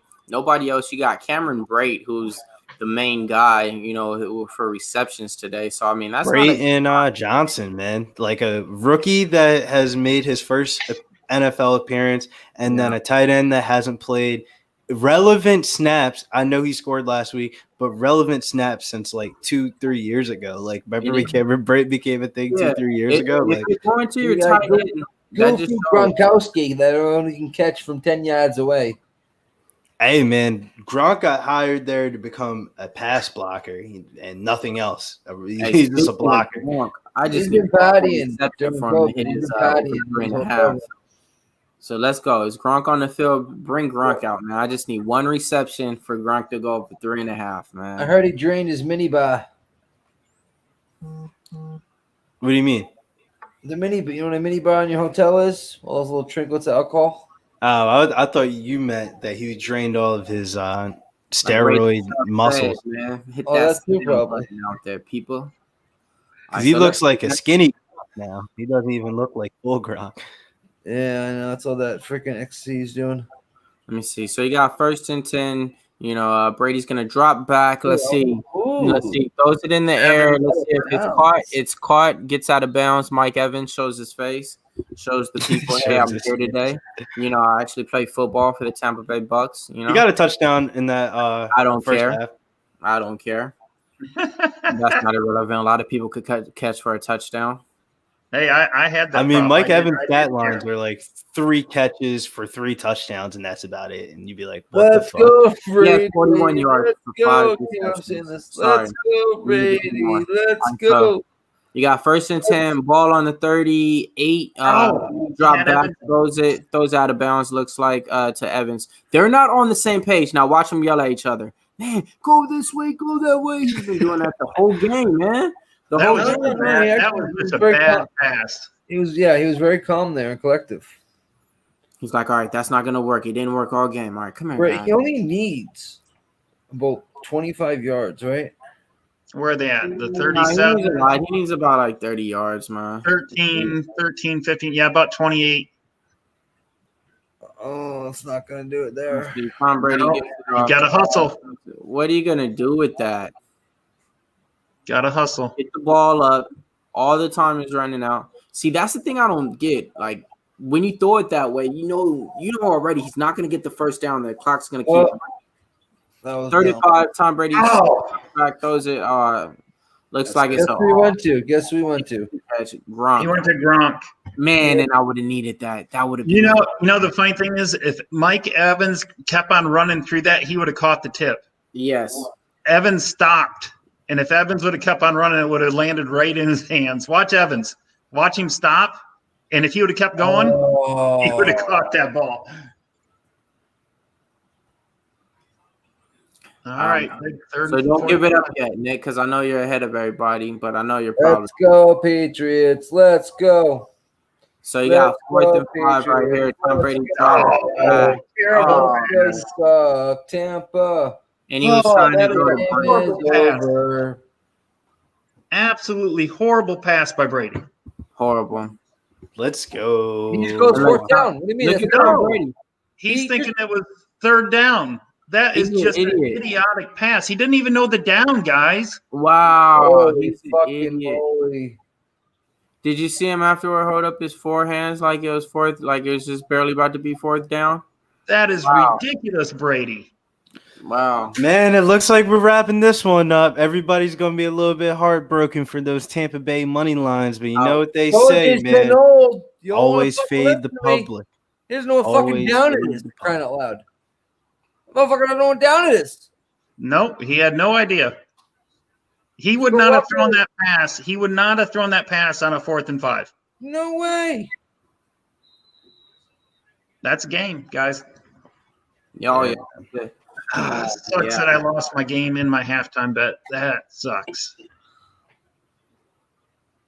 Well, glad I didn't same game parlay this one and save my bankroll for tomorrow. I threw a couple plays on this one tonight. They didn't really hit besides the under. The under was probably the best bet of the night, to be honest with you, looking back on it. But I don't know, man. There's a couple big plays that really could have changed the outcome of this game, to be honest with you. Like the Mooney catch. There was a couple of Evans shaking his head right now, right? Like, what am I doing here? What am I doing here? What am I doing here? What am I doing here?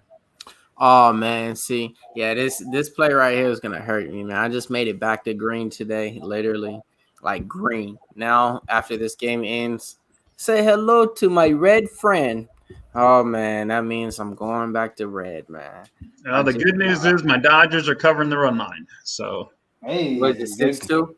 8-2. You got bigger balls than me, but everybody want to hit their at names because I got to get my car out this motherfucking parking lot for a nigga get some tickets. Yeah, we could go ahead and wrap it up, Boston. Man, go ahead. Mills, where the fuck can they reach you at, homie? So when I'm not on Pub Sports, you can catch me at MMA Locker Room on Instagram, and then Twitter, same thing, MMA Locker Room.